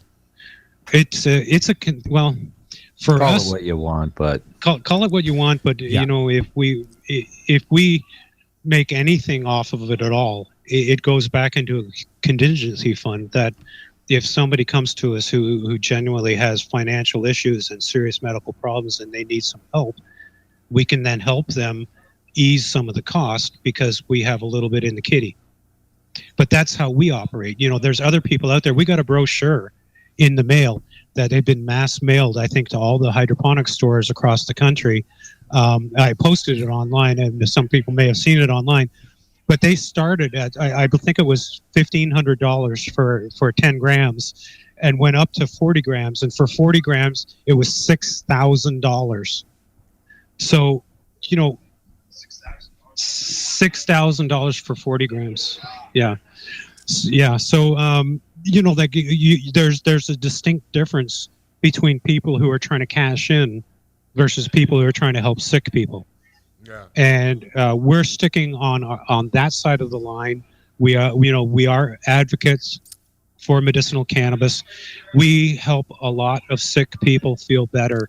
We have a lot of happy people who come back and thank us. We've had people, buy a bouquet of flowers for us, and we've had people hug us as they leave. It's really rewarding. It makes you feel like you're doing the right thing when you see how happy people are when they leave. And I want to ask you one quick question, and then we got to take a break because we got to restart everything. You've had. I just want people to know that, yes, this doctor is for real. You've had some already come back, right? Well, we've only been doing it for 7 weeks, so I'm not sure that any of them have actually come back. But I think I saw a post from one of your volunteers that said that yes, somebody had gotten theirs in. Yeah. Yeah. I have no doubt they're all going to get them back. It's just when. I'm waiting. I think we're at how many weeks are we now? Yeah. We're about a month now, I think. I'm getting to a point now where I've done a lot of the legwork. We've got all this established. It's all set up. So now I'm starting to get a little bit of free time on my hands. So my next mission is going to be to start to bug Jane Philpott and Health Canada again and just keep badgering them until they fix this processing problem and they get it down to a reasonable amount of time. 2 and 3 months to process a little application like that is just unacceptable. And that's going to be my next mission, is to bug the shit out of her until she finally does the same thing she did before, throws her hands up and says, okay, if you'll just shut up, I'll fix it. So that's the way I work. Well, there you go. There you go. Exactly. Well, thanks, Ross, for that. As Al said, we got to go for a bit of a break, right? Yep. Yeah. Yep. We're going to turn on some tunes and go and have a snack. Go have some lunch. That's right. And I believe we'll be back with some Gooey Rubinski.